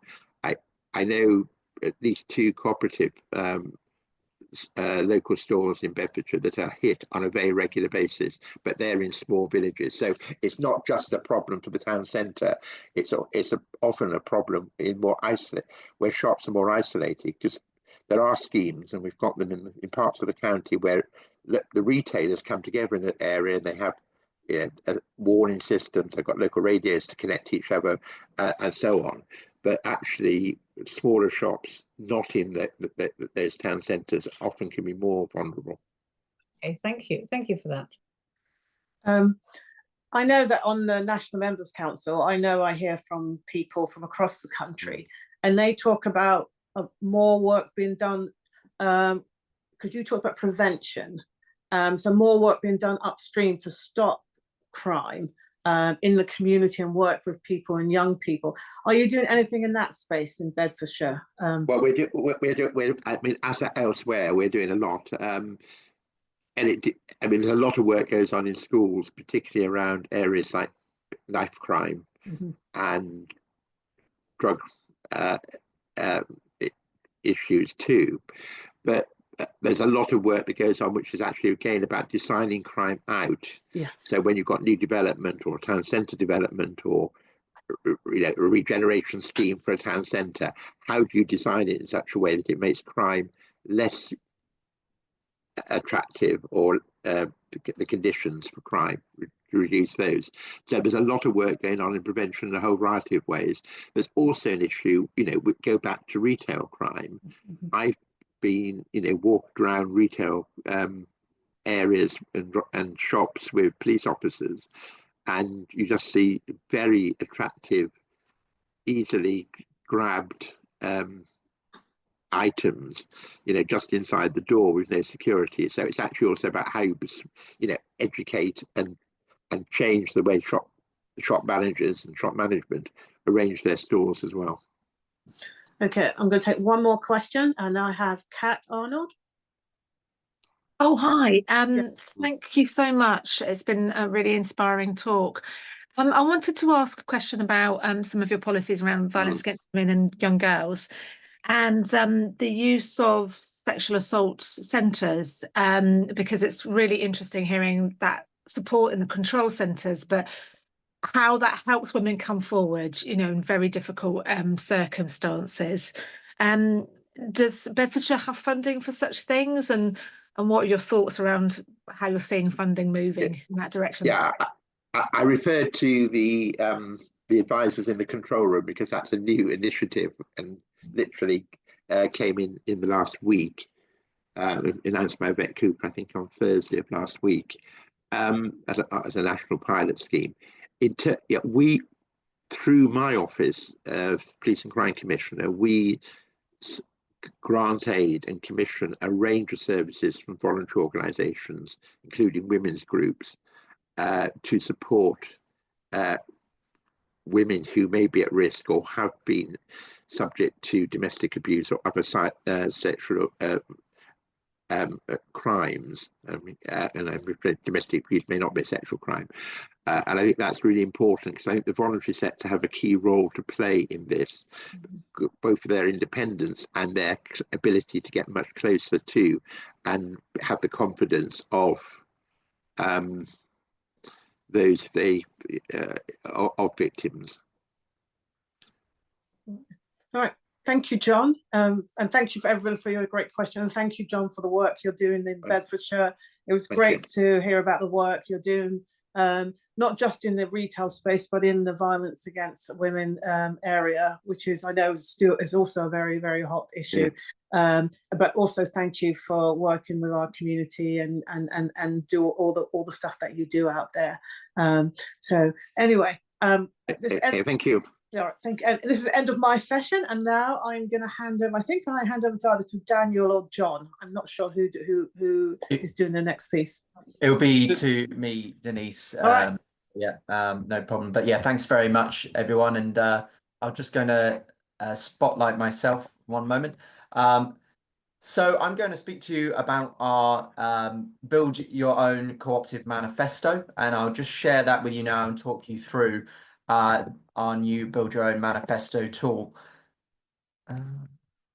Okay, so I think everyone can see that. I hope they can. So I'll take everyone through this. This is essentially our updated Build Your Own Manifesto tool, which is a successor to the 12 Ideas tool, which we previously used for local councillors. This is essentially a resource for councillors to find cooperative ideas, which they can put in their local council manifesto. And this will hopefully be a really helpful tool going into the May elections this coming May. With the Labour government now in as well, we feel there's some really good new ideas we put in here, which will hopefully help councils to really put a cooperative thread in their manifestos, wherever they are on their cooperative journey. So whether they're starting out or if they're in opposition, or if they're really quite advanced in their cooperative development and they've got a strong cooperative offering currently in place. So I'll start by just quickly discussing and running through some of the main features of the Build Your Own Manifesto. The first is cooperative development, and this really relates to our landmark commitment shared with the Labour government to double the size of the cooperative and mutual sector over the next 5 years. We think local councils can play a really pivotal role in this and be integral partners in delivering the cooperative growth we all want to see. And you'll see there's starter options. So for those councils who are either in opposition or just attained power recently, they can put cooperative development as part of their local authority growth plans or economic development strategies. They can also, a bit more advanced, think about using UK shared prosperity funding or its successor fund to support cooperative development. And already we're starting to see some interesting actions and approaches in this space. So, for example, the Business for Good West Yorkshire from Tracy Brabin, which uses that UK shared prosperity funding. And for those who are really quite advanced in their cooperative development work, they could potentially think about create a bespoke local cooperative development agency or convening a cooperative development network with various local mutuals and cooperatives. And so we're seeing that through the Preston Cooperative Development Network, but also other agencies such as Co-operate Islington. This growing local community ownership was another really important part of our shared commitments with the Labour Party going into the last general election. As you've heard today, we think it's really essential to promote community energy of local civic institutions, whether they be pubs, shops, music venues, or other such institutions. And there's plenty of ways which local councils can really be facilitators in this space, whether that's supporting the listing and registration of assets of community value by making those resources available on the council website and making them really easy for community groups to find, or also putting community ownership in their local growth plans, or as well using community share offers and community asset transfers. They could be really interesting ways of promoting community ownership at a local level. And we've seen that with some really interesting examples at local level in Plymouth, but also in Dumfries and other places as well. So as part of the Build Your Own manifesto, there's links to various examples right across the country, which will hopefully help you come up with some ideas in this space. We also share a commitment with Labour to double the size of the mutual and cooperative financial services sector. So this can be building societies or local credit unions or even community banks. And there's already some interesting work being done in this space, particularly by local councils. So councils can really start the ball rolling by having a payroll deduction or auto-enrolment, if you will, for local council staff in their credit union. And that works to help council staff save and accumulate funds really with the local credit union.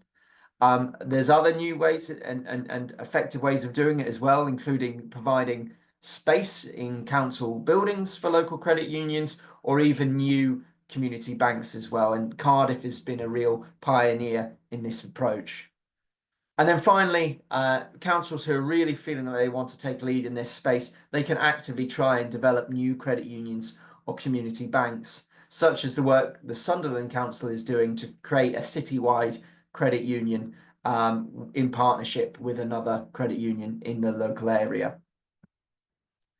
On community energy, as previously mentioned, we have the local power plan as a shared commitment with Labour, which will see 8 gigawatts of clean, green, renewable energy created, equivalent to 3 nuclear power stations. And we hope the creation of 1 million owners of community energy right across the UK. And councils will be pivotal in this. In fact, they will be attaining about half of the funding coming through the local power plan to drive community energy. So they really are a vital partner in the delivery of community energy growth. And councils can take a really pivotal role in terms of helping to review and make available land and other assets to install community energy, solar or even wind as well at a local level. They can also play a really leading role in supporting and investing in retrofit programs, including in some areas, there's been councils who've supported the development of retrofit cooperatives. So in particular in Manchester and in Salford, we've seen the support from the council to help set up and develop carbon co-op, but also people powered co-op, which are some of the most advanced retrofit co-ops in the UK, and we hope to see more of that as we go forward. Other initiatives can be establishing local area energy plans, which really promote community energy development and buying from community energy projects to help them have the sustained income they need to make further investment and develop further as well. And then finally as well, councils can create a community energy fund. And just this last few weeks, we've seen Greenwich Council take a real leadership role in this space by announcing a £1 million fund to promote community energy right across the borough. And I think it's going to be a real fantastic example of a council taking leadership in this space. And other examples as well, which you may wish to look into, are Plymouth Council and the work they've done to develop Plymouth Energy Community. On housing, we believe councils can really fight for local tenants' rights, and they can help to develop private renters forums and other tenant voice bodies at a local level. They can help to establish community land trusts, which are a holding of local land by a community group, which enables them to develop it for the community benefit. So that can include housing, it can include retail and other commercial elements as well. But these are long-term perpetuity projects which benefit communities and keep housing affordable. So there's been some really great examples in and around London, and I encourage you to check them out as well. And then finally, councils can also take a lead in trying to support new cooperative housing provision, there's some really good examples of that in both Camden and also in Merthyr Valley in Wales. On both ethical tax and procurement, councils can take a really innovative approach to this type of work. We've seen a fantastic amount of councils sign up to the Fair Tax Council status, which we've worked with the Fair Tax Foundation on, and now over 60 councils have signed up to it, and that really promotes fair tax compliance at a local level. And by taking leadership in this space, councils also promote fair tax compliance amongst the private sector as well, and so it's really worth doing. The same with the Modern Slavery Charter. We've had 100 councils sign up to remove any trace of modern slavery in both their operations and also their supply chain. And we really encourage any councils who haven't done so to sign up to this charter. And then finally, by thinking about potential progressive procurement strategies, types of community wealth building, which really promotes the social economy as a provider and a supplier to the local council. And there's been some really great examples. Preston, probably the most famous as part of the Preston model of community wealth building. On food justice, it's a really important area for us.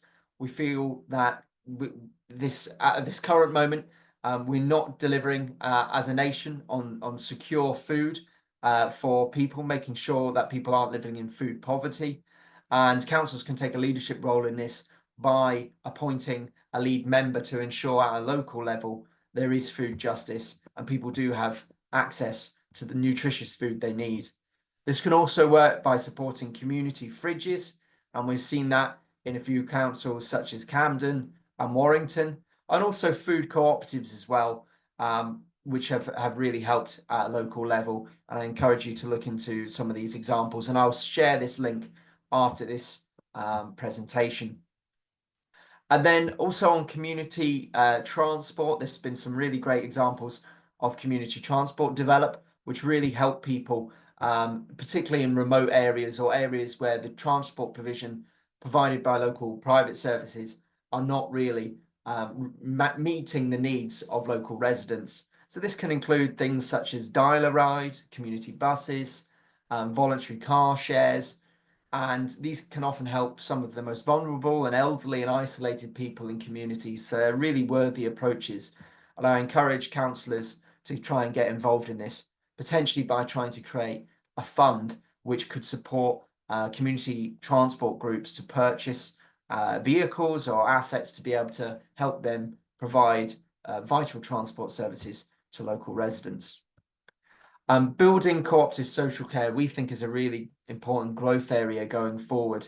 As we all know, we've got challenges with an aging population and a population which has got an increasing demand for social care services right across the country.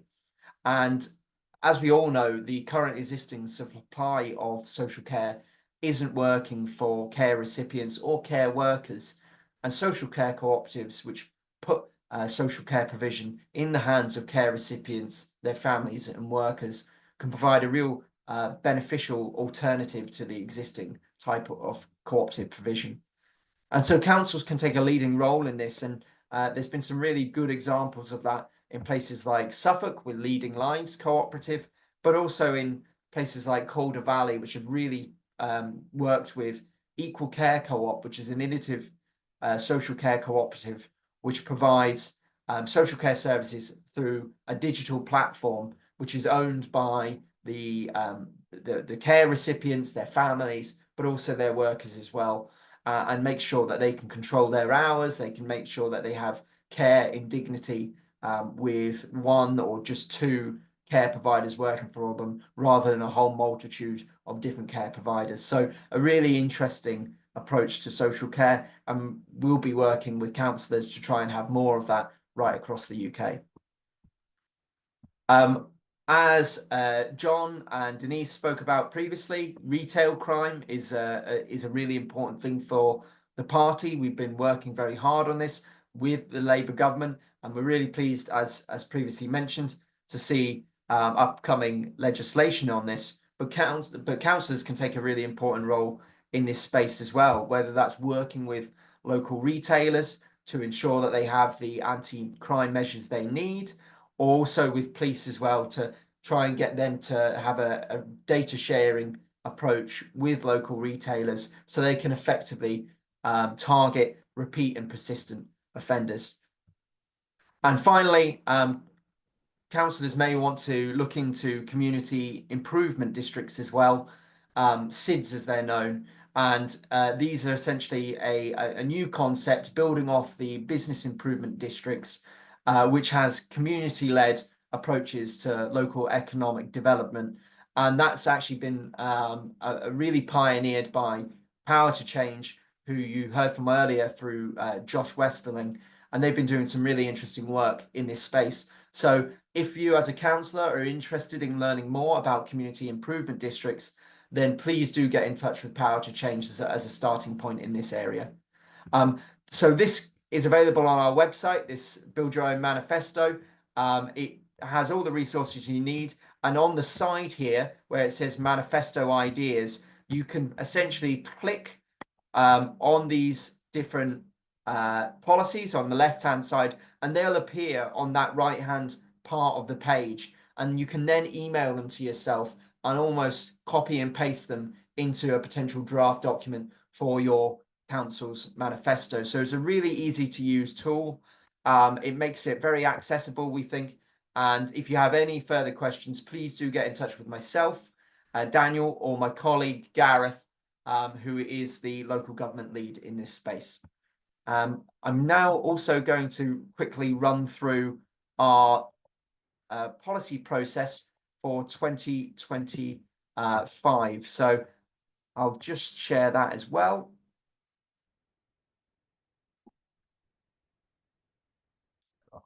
Here we go. Okay, I hope everyone can see that.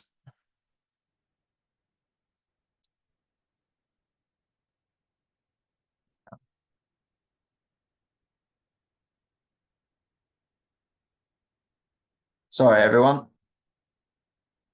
Bit of it. Okay, here we go. So our policy process at the Co-operative Party is a member-led consultation process. It's an opportunity to hear from our members, party branches, party councils and networks to help shape our policy proposals, which will take to decision makers across the country and at all levels of government. So how can you get involved in this year's policy process?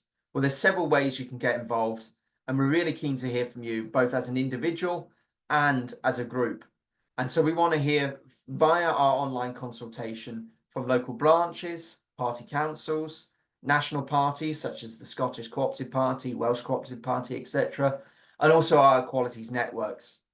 What we want to say is we want to hear from you all, and this will really help to understand expertise and lived experience to help shape these policy proposals going forward. This year's policy topics are two forward-facing, interesting topics which we feel will be really important going forward into the future for our society and our economy. And they are the future cooperative economy and also equalities policy. And I'll start by discussing a bit about the future cooperative economy. So this relates to the Labour government's historic commitment to double the size of the cooperative and mutual sector. And we feel that the cooperative movement needs to be well placed to take advantage and adapt to the new and changing technologies and industries which are emerging at this current time. We want to see the co-op jobs be the cooperative jobs of tomorrow. And also we believe that the cooperative model can provide an equitable solution to a rapidly changing labour market.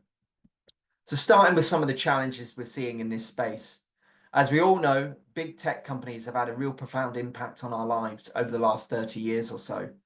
But while many innovations have helped us, a very large amount of them have also provided lots of challenges to our economy and our society. One major issue is the massive economic power and influence they have, and we're seeing this already in the United States and beyond. There's also fears of emerging monopolies, such as in internet browsers and other and online marketplaces. There's issues with privacy and data and misuse of this. And there's also issues with misinformation and societal harms that can create, particularly at elections, which have a massive impact on us all. And finally, also in the gig economy and workers' rights. We think platform cooperatives can provide a real good alternative to big tech companies. And we're already starting to see some of these different alternatives emerge. For example, Airbnb, which as you can imagine is a cooperative alternative to Airbnb, really working for the providers of the housing rather than just the overall shareholders of Airbnb. And as I mentioned earlier, Equal Care Co-op, a really fantastic example of social care being delivered through an equitable digital platform. So we want to hear from members on how can we make platform cooperatives more commonplace in our economy and how can we support them to grow and develop. On the labour market, we've seen a considerable change in the labour market in recent decades, particularly the rise of self-employment and gig work, and also insecure and often temporary work, which undermines workers' rights and can often really reduce the conditions and their living standards. We feel freelance cooperatives and other types of cooperatives which work for self-employed people and and agency workers can make a real difference to their standards and their working lives. So already we're seeing some of these emerge in different parts of the UK and beyond, including Signalise, which is a multi-stakeholder cooperative owned and ran by sign language experts in and around the Northwest. And this is a really great initiative which links up sign language experts to their clients and to match their needs. So we'd like to see more of that.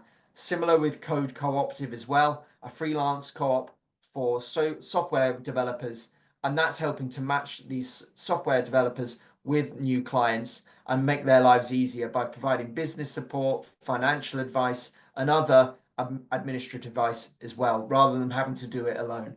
They make it easy, and we want to see more of that across our economy. We've also got issues with declines in press and news publications, and they're closing at an alarming rate. And this has a real big impact on civic engagement, on scrutiny of public officials and politicians, and ensuring that people are getting good information and not distortions from social media. So once again, co-op models can provide an alternative to these existing media models. So, for example, the West Highland Free Press, which has succeeded and to stay open and provide news sources where many of its other peers have fallen away. So it clearly is a model which can work and support the resilience and sustainability of these press outlets. The same with the New Internationalists and also other forms of media as well. So, for example, television and radio services in Sheffield, the Sheffield Live Radio. We'd like to see more of this going forward, and we think it's really important that we can try and support this, and we want to hear more from members on how we can support these types of media cooperatives and other ones as well going forward. On to equalities policy. So it's been a while since we've updated our equalities policy areas, and we feel now is very much a time to modernise and update our policy offering in this space, working with our equalities networks. We have 5 equalities networks which provide really good work, and they provide a real helpful resource to us as a staff team, and we want to make sure that we have the best policy platform we have going forward in this space. We want to see it become a modern, inclusive offering. We want to make sure it's as up to date as possible, and we want to make sure that we're touching in different areas of policy to make sure it's relevant going forward. So this can be jobs, housing, healthcare, whatever you feel it may be missing from the existing policy area, and how can we make it stronger. So members are very welcome to submit to some of these areas, but they can submit to any area which they think is really important and of relevance. So one area which we feel could be overdue an update is the Equality Act from 2010. At the time, implemented by the Labour government, this was a landmark piece of legislation. But perhaps after 15 years and with no updates under the previous governments, under previous Conservative governments, now might be a time to look at where can we make sure it remains world leading and really pioneering for equalities policy. So we want to hear if there's any ways which we can strengthen this type of equalities legislation and what may be missing from the existing legislation from members. Also, we want to make sure that our policies on violence against women and girls are as strong as they can possibly be. We've got Labour and cooperative PCCs taking real strong action in this space, which is fantastic, but we want to make sure that this terrible crime, which unfortunately impacts 1 in 12 women every year, becomes less and less frequent, and it can be really well tackled by the police, by national authorities, and by PCCs. So we want to hear from you all, and this is the ways of getting involved via our official process portal, which I can link, and that should have all the resources you need to make a full submission, whether as an individual or as a group. The consultation will run until the 13th of June, so please do get in touch before that time. And as part of this process, we'll have new policy papers, which will be launched at our Co-operative Party annual conference in November, and they'll be voted on by members at that time. So if you have any questions today, please just get in touch on policy@party.coop, and I'll come back to you and provide any answers you need to make sure that you can take part. Thank you very much. I'll pass back to you now, John, for final words. Thanks so much, Dan. I'll just try and put the spotlight on me. There we go. Thanks so much, everybody, for attending today. I'm afraid I'm a little bit blurry because I haven't turned the lights on in my living room yet, and it's getting quite dark. Thanks, Dan, for that. I'd like to thank all of our contributors today for participating in this, and of course all of you for attending. We're down to 40 or so people now, but we were up in the 60s, and I suspect we had 70 or so people over the course of the event, with people popping in and then dropping out. I'd just like to summarise the areas we've covered today. The Co-op Party at this most recent general election has probably had more influence on Labour Party policy and got more cooperative ideas into Labour's manifesto than we ever have done before.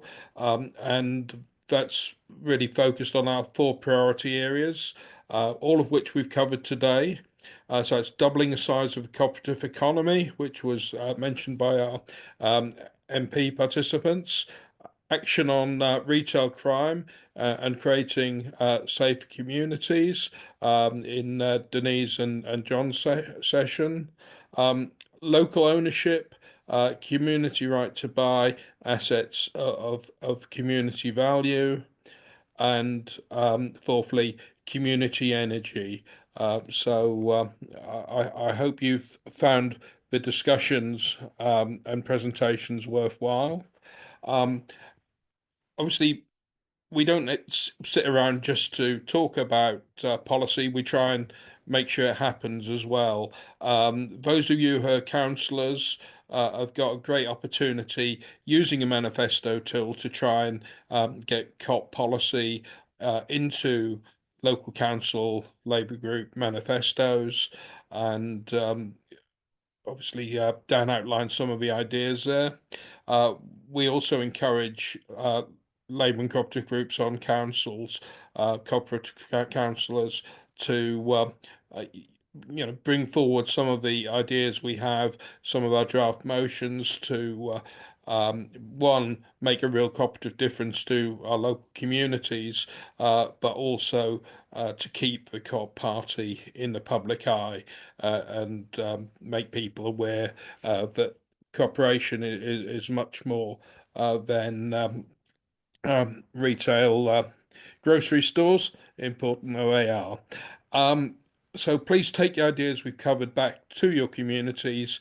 Continue to share your views through our policy process, and please get more involved with the party. I know lots of faces here I recognise. I know many of you are very heavily involved already.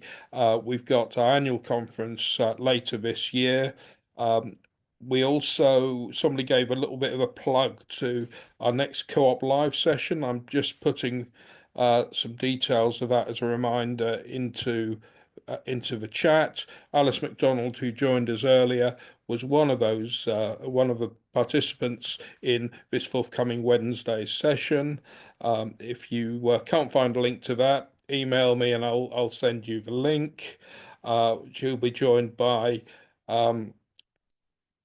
Preet Kaur-Gill and also Paul Gerard from Cooperative Group, and that subject of that is international development and post-conflict rebuilding. So looking beyond our own local borders, national borders here. So thanks so much for coming. Thank you to all our presenters today and speakers, and I'll see you all at a Co-op meeting or on the doorstep near you in due course. Thanks so much, everybody. Thank you very much. Thank you. Most enjoyable. Thank and you. informative really, and worthwhile. Really Okay. Take care, everybody. Bye-bye. Thank you. Bye. Bye-bye.